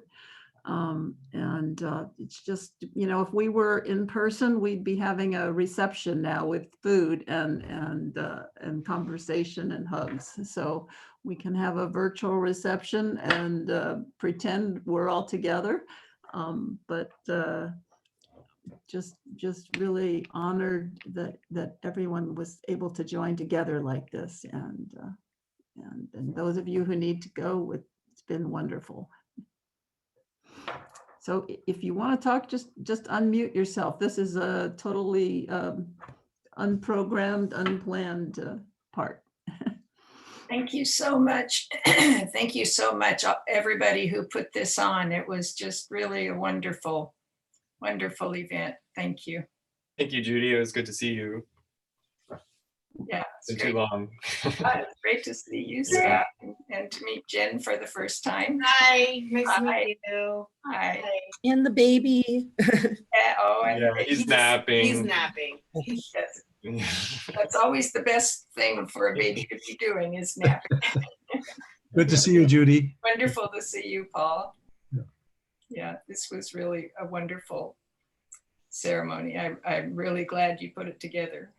It's really amazing that the possibilities that Zoom offers. I mean, there's the limitations, but there's also the possibilities, and we never would have had so many people together from Yeah. such a diverse group. It's really beautiful to hear from so many different, times and places, but it's sort of similar, it sort of converges, but it's starting out in all these different places, a lot of diversity, but very Right. close in the end. Yes. Right, yeah. Well, she certainly was an important part of the neighborhood along with you and Scott. And it's so nice that you did this. And we miss all of you. Yeah. Great to see you, Trish. You too. I don't know if I'm unmuted. Can you Oh, hear hi. me? Hi, This is Gay. Gay Brewer. Hi. Oh, hi, Gary. Yeah. Yes, I got in late. We had a major construction project going and I couldn't connect up right away. I didn't get to say anything earlier, but I would say that Janet was a wonderful colleague in the music community. She became a friend, and more than anything, I think your trust and her trust for me to teach your son was the best contribution to my life that she gave me. And I will always be grateful that she was part of it in our Southern California experience. I still think of things we did together and the chocolate croissants down there, and things like that. So thank you for including me, Scott. I really, really appreciate it. Thanks for coming. I'm really glad you could make it. I'm sorry I was late. I would It's like okay. to. Well, it's not okay, but Well, it's it's amazing any of this worked at all. and this is your lovely wife, I gather. Yeah. Hi, I've heard so much about you. Oh, you poor thing. Oh, Yeah. no, only good things, only good things. But she was, and Scott, you know that, Paul, you know that she was such a good colleague and a wonderful musician, I mean, she was, and I will never forget the working with her. But more than anything, Scott, her trusting me to teach you, that's important in my world as a teacher and as a parent. I mean, my kids are all grown now, as you well know. And and to see what you went on and did with your music, that to me is just tremendous. So thank you for including me. Stay in contact, please. I will. We're Yeah. hoping That means a lot. I really appreciate it, Gay, and hopefully So where are you two living? we're in Portland, Oregon. Really? Yeah. Grief. You're just down the road. Yep. But where do you live? We're in Montana, Western Montana. Oh, okay. Very well, in terms of the Northwest, that's just down the road. Yeah. Okay. So, what are you doing there? Raising a baby. He just woke up. Oh, from well. a nap. We'll go get him. Yeah. I'll go Okay, grab him. Okay. Yeah. Well, California was getting kind of smoky, so we moved somewhere where there was more rain. Your California smoke up here in Western Yeah. Montana. I mean, it's sad to say it, but we felt the need to leave. So. Is your dad? Well, it was just on there. Paul, are you in the same place that you guys have been for a while, or have you moved? Well, I'm up in Red Bluff, California. That's Couple Scott, hours that's ago. where you told me they were, isn't Yeah, it? yeah, same place. Yeah. I've been here about 9 years, I think. Very good. You had smoke too, for that matter. Oh yeah, 2 months. We followed you guys. Well, our kids are in the Bay Area, as you know, so it was all kind of bad that way. But Well, here's Leo. It's a baby. Oh my Janet goodness. lives on. Yeah. Oh, do I have to do this? He just woke up from a nap. He just woke up from a nap. Of course. How old? How old now? He's 7 months. 7 months. Oh my gosh, he's a chunk. Yeah. I'm glad you kids are raising kids.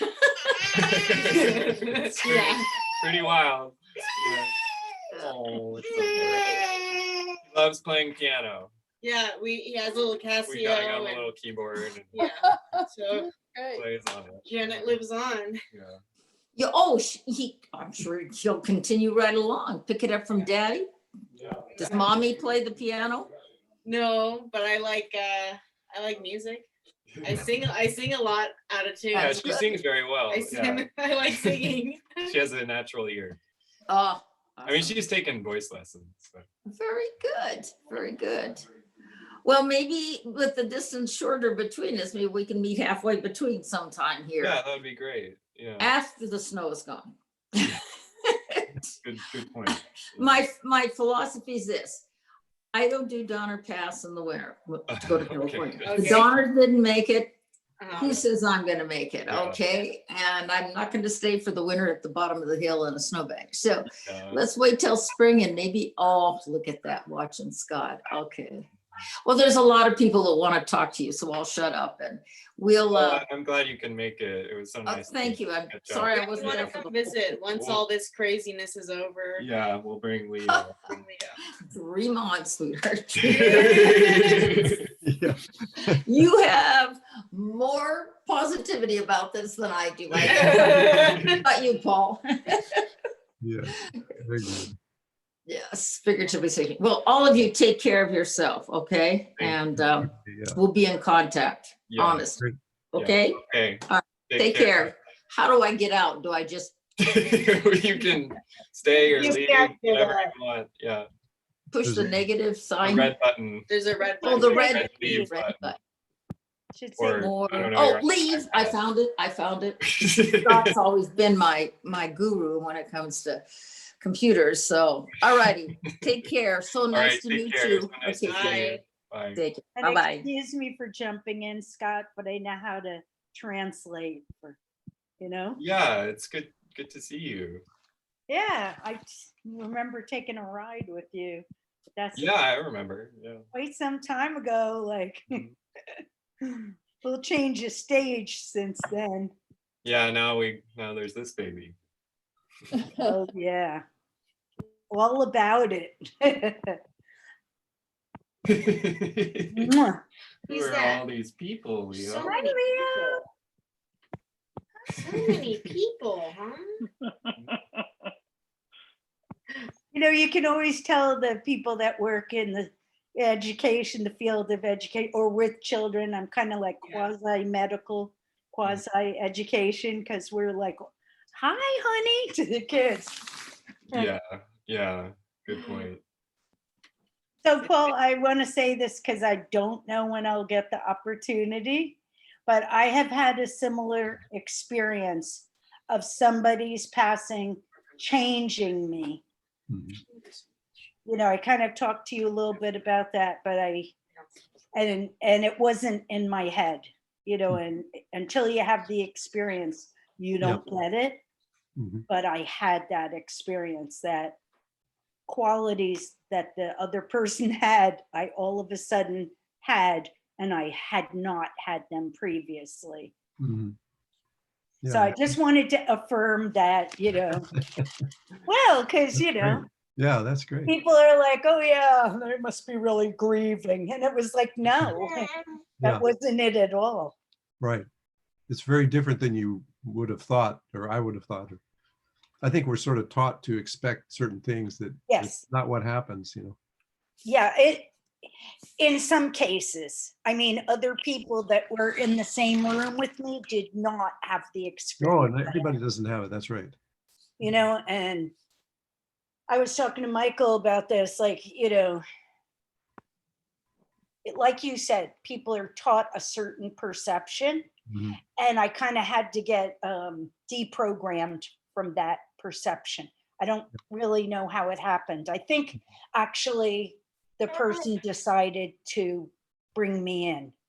I think she loved me so much that she knew how fearful I was, and she decided to share an experience with me. That's great. How Yeah. I understand it to have Yeah. happened. So I just wanted to say that to Yeah, you yeah. because That's great. Thank you. Yeah, it is Yeah. very, yeah, it's well, it's a big deal. I mean, it's a a big thing, and everybody's, you know, people don't like to talk about these things very much, but Not at all. they're so central in their life. You know, everybody's Yes. facing that Yes. situation. Yeah, and it's not the closest person I was ever to in my whole life. It's not my mother, it's not my father, it's not, you know, any of the people I would have expected to have that happen with. It was just one of my very best friends, but I really think it had to do with the quality of love that she had for me. Yeah, You know, the connection. I think that's right. you know, and that I shared that whole process of the wind down. I was the one person that would talk to her. You know, her family just wanted to believe there was going to be a miracle and it wouldn't happen. And I had had enough experience with death that I was able to talk to her and let her talk to me. I was her neighbor, so I would leave my kids for 40 minutes because they were old enough, go have a cigarette and a Diet Coke, which back then was okay, you know? And so I was with her pretty much through the whole process, like you were with Janet. Yeah. And so she chose, I believe, there was a room full of people and we all took turns holding her hand. And I was holding her hand when she died. And I think she chose that timing. Yeah, And that's I changed my preference of my favorite color. I did not decide that. No, really. Yeah, that's I great. didn't decide, oh, I'm going to go from blue to purple. It just happened. And it was one of her two favorite colors. And, you know, that to me was credible evidence. I don't really care what other people believe or don't believe, or, you know what I mean? It's not important. Yeah, I do. Yeah. I think I mean, people get very confused about what's internal.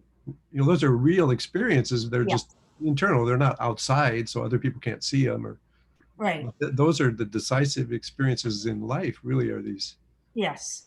So we tend to discount what happens inside us. That's another thing we're sort of taught to do, to yes, sort of ignore our subjectivity or what happens inside us, and then we get very confused in life because we don't know how to navigate, because we don't know what's going on in there, you know. Yeah.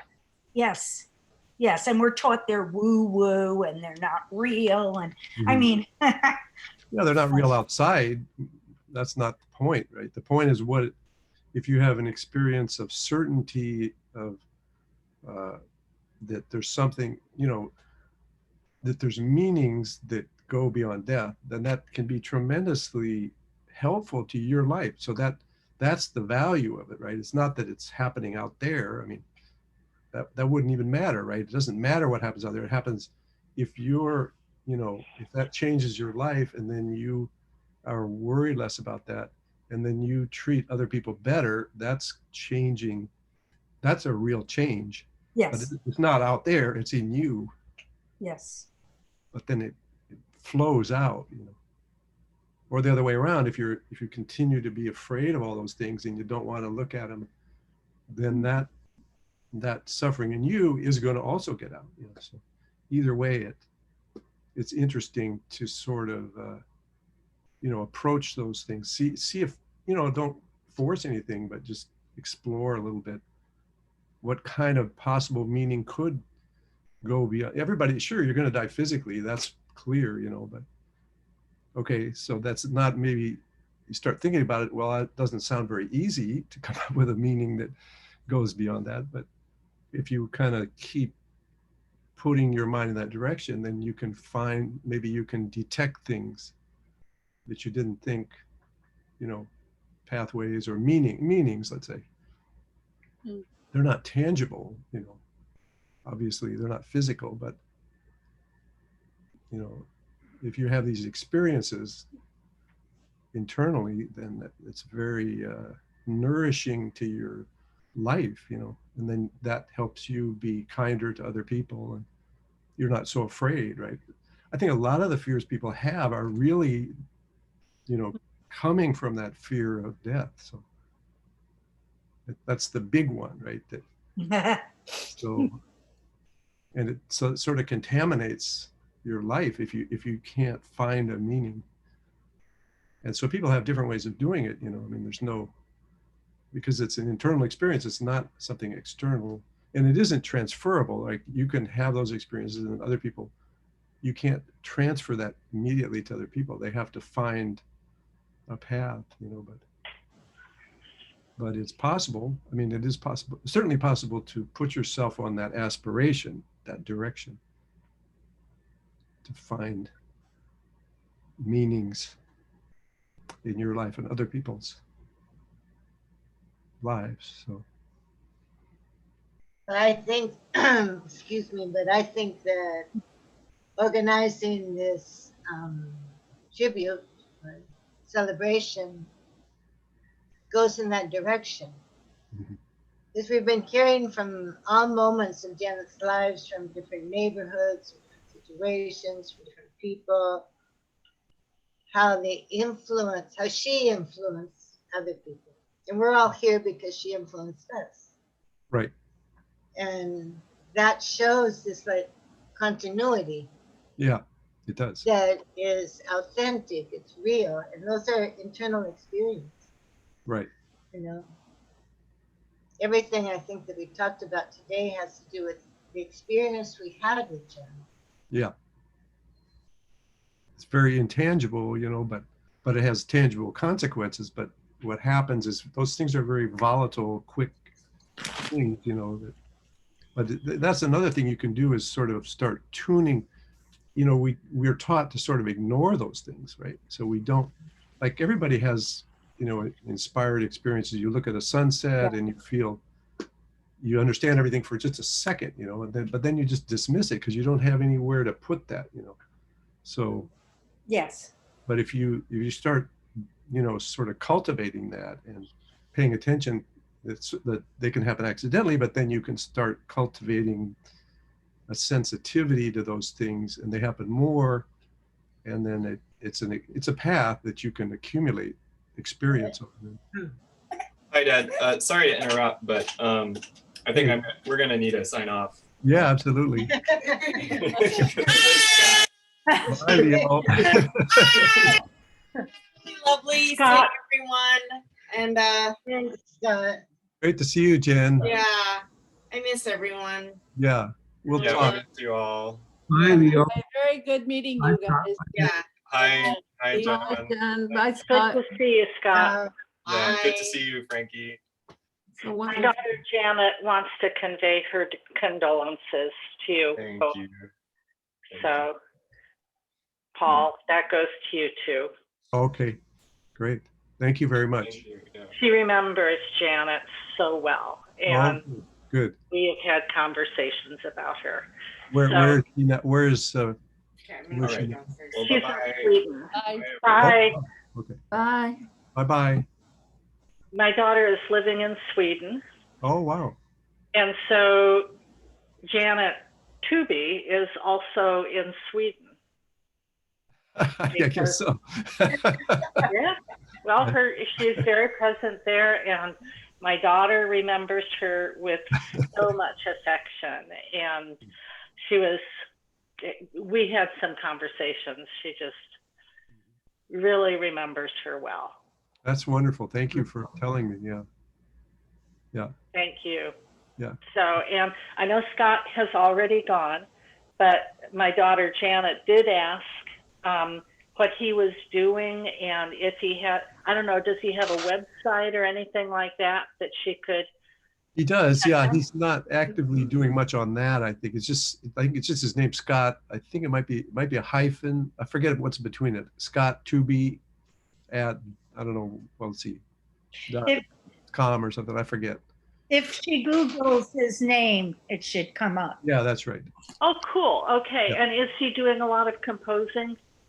He's actually working in a audio software company now. So it's the company that makes the auto tune software, like it does pitch correction for vocals when people sing. It fixes slight little bobbles, you know. And so he works in that company. He's been there about 3 years. So that was his. I mean, you can't really earn much money composing directly, but so he's in music though, and he uses those tools. So it's a good fit, you know. Understood. Understood. Well, I'm sorry. I'm going to have to say goodbye. That's fine. That's what I really appreciate your letting me attend today, and well, great. It's great to see you. Warm thoughts to you both. Thank you. Yeah. Thank you. Paul, I was gonna write this, but I was thinking that what Judith had said about the wine, and then Janet's poem, the crickety croak croak, which I'm begging you, please send that to me. That's fantastic. Janet would. It's on the website, but I'm not sure it is. Okay.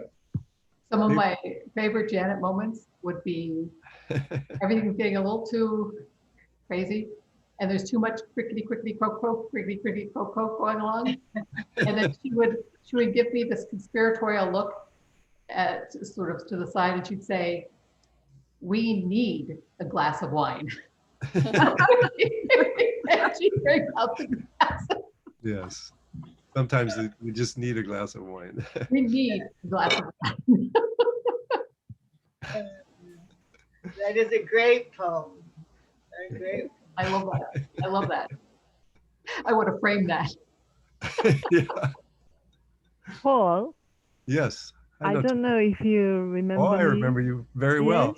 Yes. I just want to say thank you very much. And when I saw about the celebration of tonight, I thought, my God, I have to be there. Ah, thank you.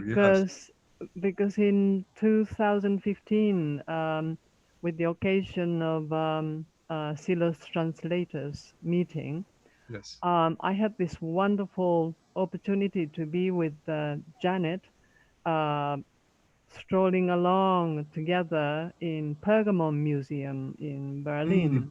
Yes. And we had this wonderful conversation on Kandinsky and Paul Klee, and and she asked me, and what sort of book cover are you thinking about? Japanese book of Silo, and she was just very, very enthusiastic about it. And I had such wonderful time, and I really felt this extremely. She was so. She had this sensibility that I just so appreciated, and I never forget. Yeah. And later on, we exchanged some emails, and she sent me her wonderful drawings of Kandinsky-inspired drawings of the parks. I think it was maybe Red Bluff, and it really was wonderful. So it was. I mean, she still lives in me, and I live in Madrid, so she's in Madrid as well.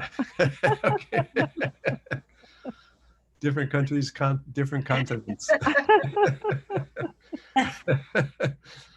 That's great. Playing music. Thank you. And she's Nice to see you. Yeah. Yes. What's happening with the book? The book, in the end, it's been published. We've dared to publish it, though Emiko and I weren't 100% happy about it, but still we just had to do it because it was you have to taking do too it. long. You have to let it fly. Yeah. Great. Congratulations. Yeah.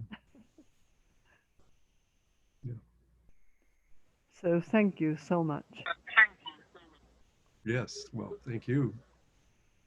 Paul, can I ask you a Paul? question? You might not want to answer this or not, but what were the considerations going through your mind in this whole process? And What you mean, this event or the event and the leading up to this event? I mean, this has been a very powerful year.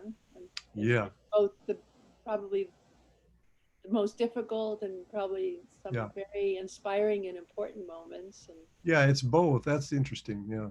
I mean, of course, at a tangible level or, everyday life, it's really pretty overwhelming. So many things in the pandemic and the smoke, all that stuff, it's like, so I'm still. And floods too, right? Didn't you have floods? Not this year. Not here anyway. No, you had the floods, because I just remember all the things that were going on. There were the floods and she was sick, and then We had power outages and all kinds of things. Yeah. Very unstable situation. So, but well, I mean, it's a lot happens, externally and internally. So you're accompanying somebody when they're pretty ill, that's a big process to do. And I mean, I guess when that started, well, she had cancer in 2017, and then she got it. They kind of misled us about it. We thought it was gone, but it was a remission, and then it came back. And when it came back, then I said, well, I'm going to just really try to accompany her, what's good for her, what she wants. I'm not gonna do what I think is the best, or I'm going to sort of distinguish that and just try to align what I do with just supporting her all the way, and that was good to do that, I think. And because I realized, I don't know how much time there is. And so I just wanted to kind of try to have everything reconciled as much as you can. And so, and then that helped me indirectly, because then I would, if I would, like, sometimes I would get sad, or, and then but I would realize, oh, that's not helping her though. If I'm sad, I can't help her, so I had to find the strength to kind of keep myself in a level way. So I learned very clearly that lesson, that it's like, if I'm suffering in my life, and that's going to affect the people around me. So if I want to help them, the best thing I can do is to overcome my difficulties, my suffering, because I used to think if I was going to overcome my problems, that would be selfish. But then I realized, no, that's the best thing you can do for the other people. So it's very linked, it's not, none of it's isolated. You either go up together or down together. It's very clear in the well-being ceremony too, because in order to ask effectively, if you want to send your best wishes to somebody, then what we do it is we locate in our minds the situation of well-being that we wish for this person. But in order to really send that, you have to feel it. So you have to put yourself in this really good state. Yeah. So you have to overcome you have to get yourself out of your stupor, and, find a way to put yourself in this really good state. And then you can really send that to people. So it's like in order to help them, you have to overcome your suffering. It's very linked. And I just kept learning that over and over during that year. So,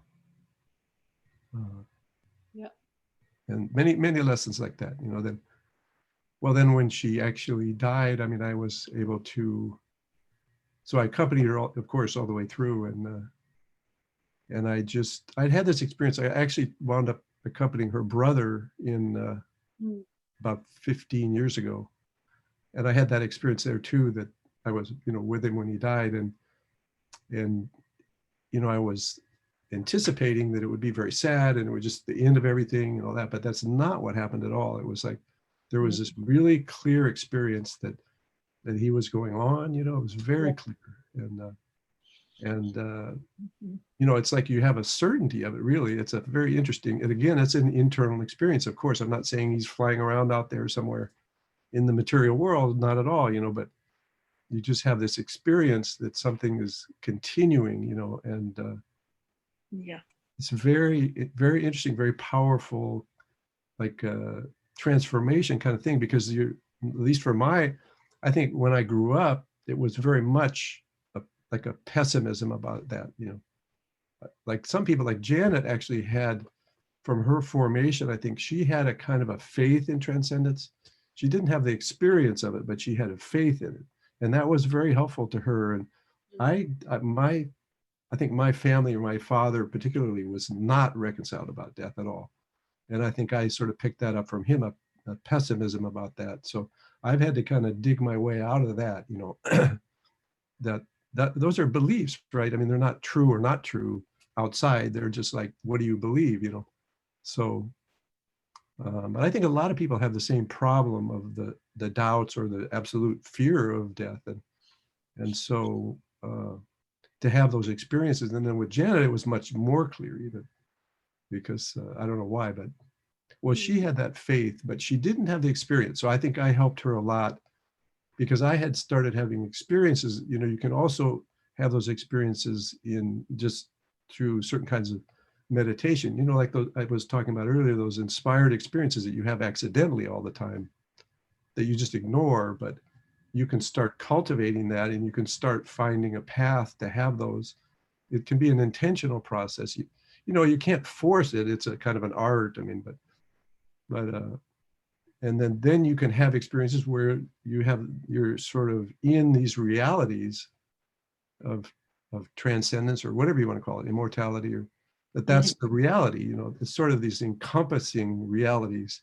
That's the way I feel about it. Now, everyday life is smaller, sort of, and then these other realities of the sacred, or whatever you want to call it, what's most important, and then the temporal part, that immortality, is they encompass the everyday. Because when you really start looking at every day, it's very illusory, right? It's always mediated. You're always looking through this representation that you have.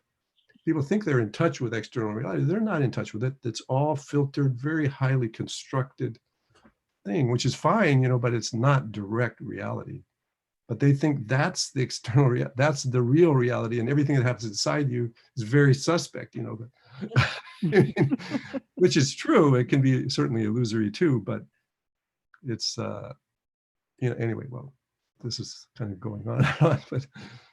No, but you know, I think that what we've been hearing all day is when in the everyday, someone is able to touch upon what's essential in the other. Right. And so the external has an essential part to it if one is in contact with that inside themselves. Yeah. That's what you communicate. Right. And that we heard everywhere for everyone who talked. With Janet, she had this way of, you know, she was there, you know, with herself. I mean, if she's there with you, it means that she's there with herself. She's connected with herself. Yeah. It was it's like transforming the external part through that internal connection. Mm-hmm. And not because one believes that that's what's happening, because the testimonies of other people are talking about their experience. Yeah. They're very, very beautiful. Mm-hmm. Yeah. And we tend to overlook those. That's the part that clearly transcends the person, right? Right. Because she's now in Sweden, for example. Yeah, that's right. And people feel her presence there. So that is transcendent. And then just in a very kind of exactly everyday way of explaining things. You know, here we are living in a virtual world. I mean, you're sitting there, I'm looking at a computer, but this computer is just made of what, zeros and ones and, you know, pixels and things like that, but we're communicating. And right. So I don't know. It's a good question. What is reality? But I guess the only thing that really proves it is that internal register of certainty that you said. Mhm. And that people are elsewhere are experiencing it and give you feedback. You know, it's like Yeah. a direct feedback that's coming through all these people. You know, Mhm. very interesting. I think Because when I think about need right today, and this is what people need today, because we need another another map, because this map we've got right now is, you know, Shit. This is not very interesting, the map, because yeah, we are gonna die, but then what? You know, so it's not very, you know, not very interesting future unless we start opening up other channels. I'm sorry, Karen, what were you saying? I've been thinking about this in the last few months, the people that have really influenced my life. And the majority of them have no idea that they ever influenced my life. You know, some neighbor, some kid, some whatever. And something happened there that is still with me, and something that was very treasured. And that has to do with the thing of being in contact with something that's essential inside yourself, and it comes out in how you treat people. Yeah, that was another thing that I kind of sort of caught or captured or something was, you know, those qualities I was talking about. Okay, so those I think are to me, what it seemed to be was that the qualities I most admired were like these, they were expressions of something that was already sort of transcendent or something more permanent that comes through while the person's alive, you know. And then I was tending to not pay too much attention, some attention, but not what they deserved. You know, I didn't know what that was. I didn't know that they were these more important expressions, more sort of, you know, permanent or things that, so you can detect those in people. So like you said, that everything is linked. I mean, those are the expressions already in the everyday. It goes back both ways, right? And then in the everyday, when you treat other people well, you're helping go that direction. You know, you're sort of building those links, or you're right. And like looking for the signs of the sacred is seeing those things in people. Yes, exactly. I just want to say thank you to the people that came before me, came or surrounded me. You know, I wanted Rollo really to hear this when he was talking about actions continuing. Yeah. Because, you know, it was this domino theory, you know, there was Rollo and Janet, and then there's me, and then there's my son. And it's not even just this single row, excuse me, I got nervous, but it also, it's in 3D as we're talking, Paul, in the Sunday night, you know, the Sunday morning meetings, that through the pandemic, I'm only telling you guys this as a thank you. You know, Nicole, for the coffees in your apartment when I come to New York. You know, Karen, for just what you do. And one little cafe that I know you don't remember when I came, you know, just that whole ambit. I now have 3 groups going on, and I'm getting calls from what for me are younger people. Other people have laughed that 28 or 32 to me is a young people's group, or 24. I think one of them is 24. And they're tiny. I'm not bragging. I'm just saying thank you. And, you know, like Tinkerbell, the light, you know, the little wand of light, you know, like, yeah. Trying to blow on that ember. Yeah, it's great. Paul, I wanted to say and express how beautiful this ceremony was. Oh, thank you. You know, I just was so touched. And I've been on, like everybody else, a lot of Zoom since the pandemic. Yes. But this is the first gathering with people to pay tribute to somebody's life. And I felt the spirit of Janet coming through all the testimonies today. It was so beautiful. And we wouldn't be able to do this. We wouldn't be able to put all these people together if we were having, just a physical ceremony. You couldn't have done it. You couldn't have brought in John Swindon and somebody from Madrid or any of that. And to meet the whole other part of Janet that I never knew, the students, the people down in Southern California, your family. And I feel that we have the spirit behind what we do, and it's transmitted even in this. I thought the ceremony was beautiful. So I just wanted to say thank you, and a big thank you to Scott too, because it was really lovely. Yeah. And I was very touched. I mean, the different testimonies of things that Janet brought to them really, really touched me. Yeah, I had a lot of affinity. Yeah. Yeah. I mean, that's why I think these are great, because you really learn things you would never know otherwise. No. Yes. You see, like, it's just all Okay, the what's stuff going to be flowing. said about you later, Yeah. And Diana and Michael was just a great moderator. I don't know who is just perfect. Yes. Very good. Excellent job. Yeah. That was a good team. We It had a really lot of worked teamwork. well. Yeah. Beautiful. Well, here we are again after 40 years, Diana. That's right. I think it's about 47 years. But who's counting? I think I met you guys in 1971. How many years ago was that? 73, I think it was. 73. 73. Okay. Well, it was 47. 03, 13. A lot. 47 years. 47, yeah. No me diga. Yeah. Plenty. Yes. I didn't even know I had 47 years. Yeah. And John Tooby, I was only 45. and John Tooby, we met in 1975 in Boston. He's muted. You're muted, John. You're muted. Yes, no, I remember that very clearly. And Diana also, it's been even longer. Yeah. So high school.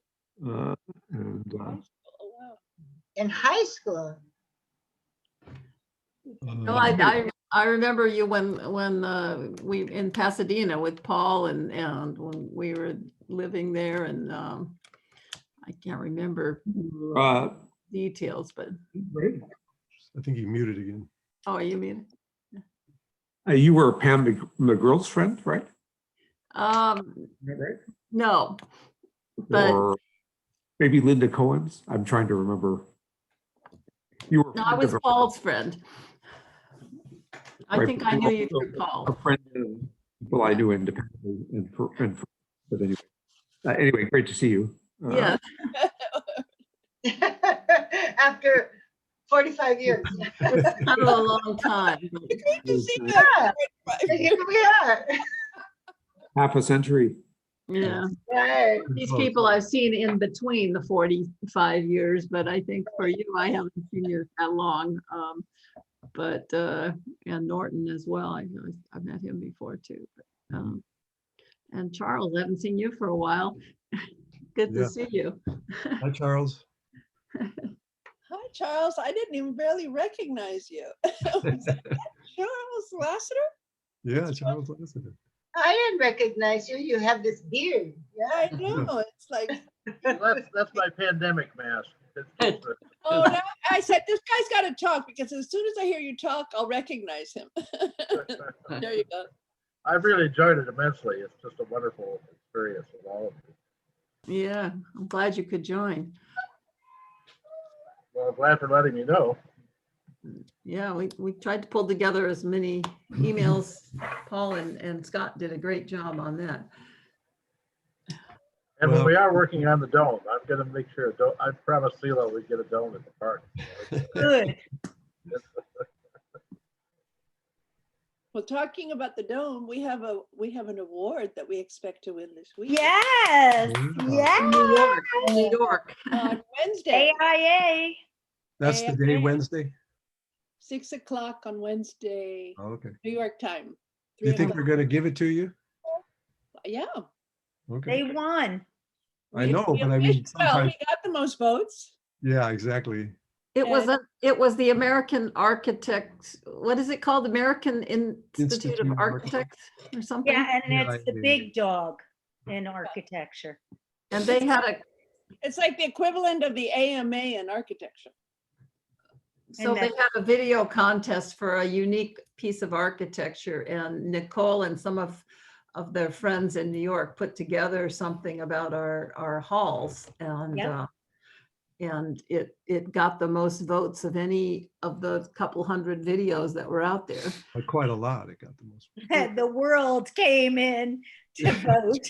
It wouldn't happen if it weren't for the world. But Well, it was a beautiful video, and it's Yeah. so well done. Thank you.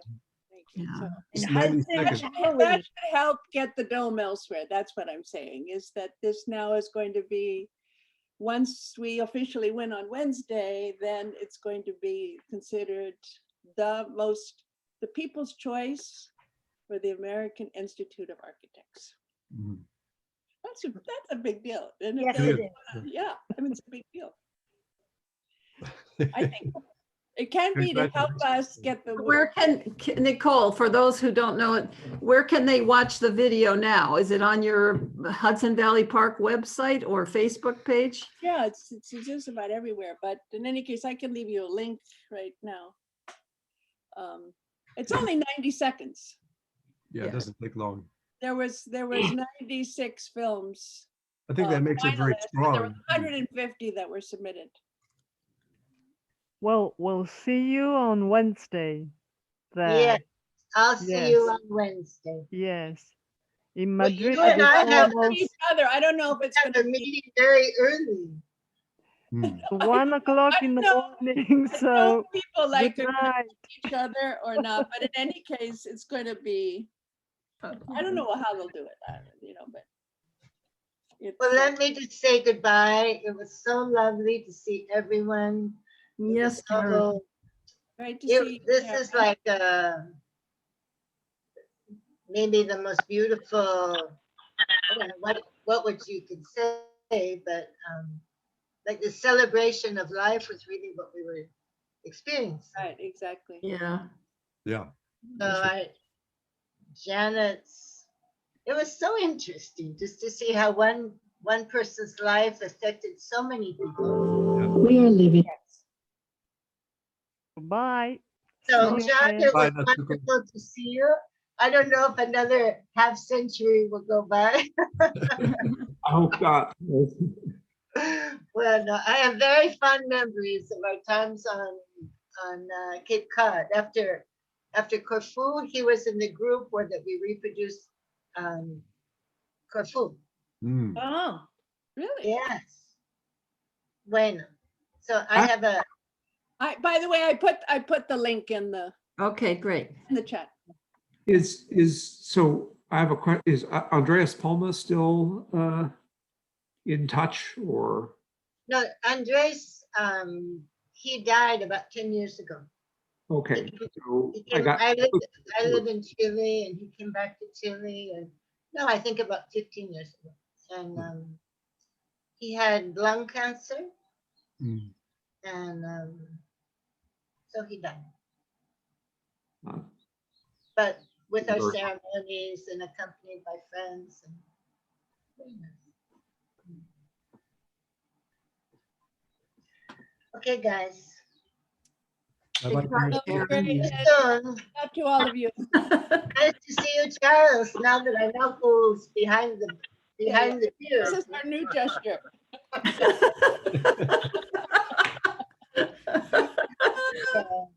I said evening. Big hugs. I don't know how you do it, whatever. Mutually hugging. Yeah. Yeah. hoping a lot of, well, we're living through a real change, so that's cool. Stilo said that was going to happen, and it's here. And it's good Janet's practice. making it happen. Yeah.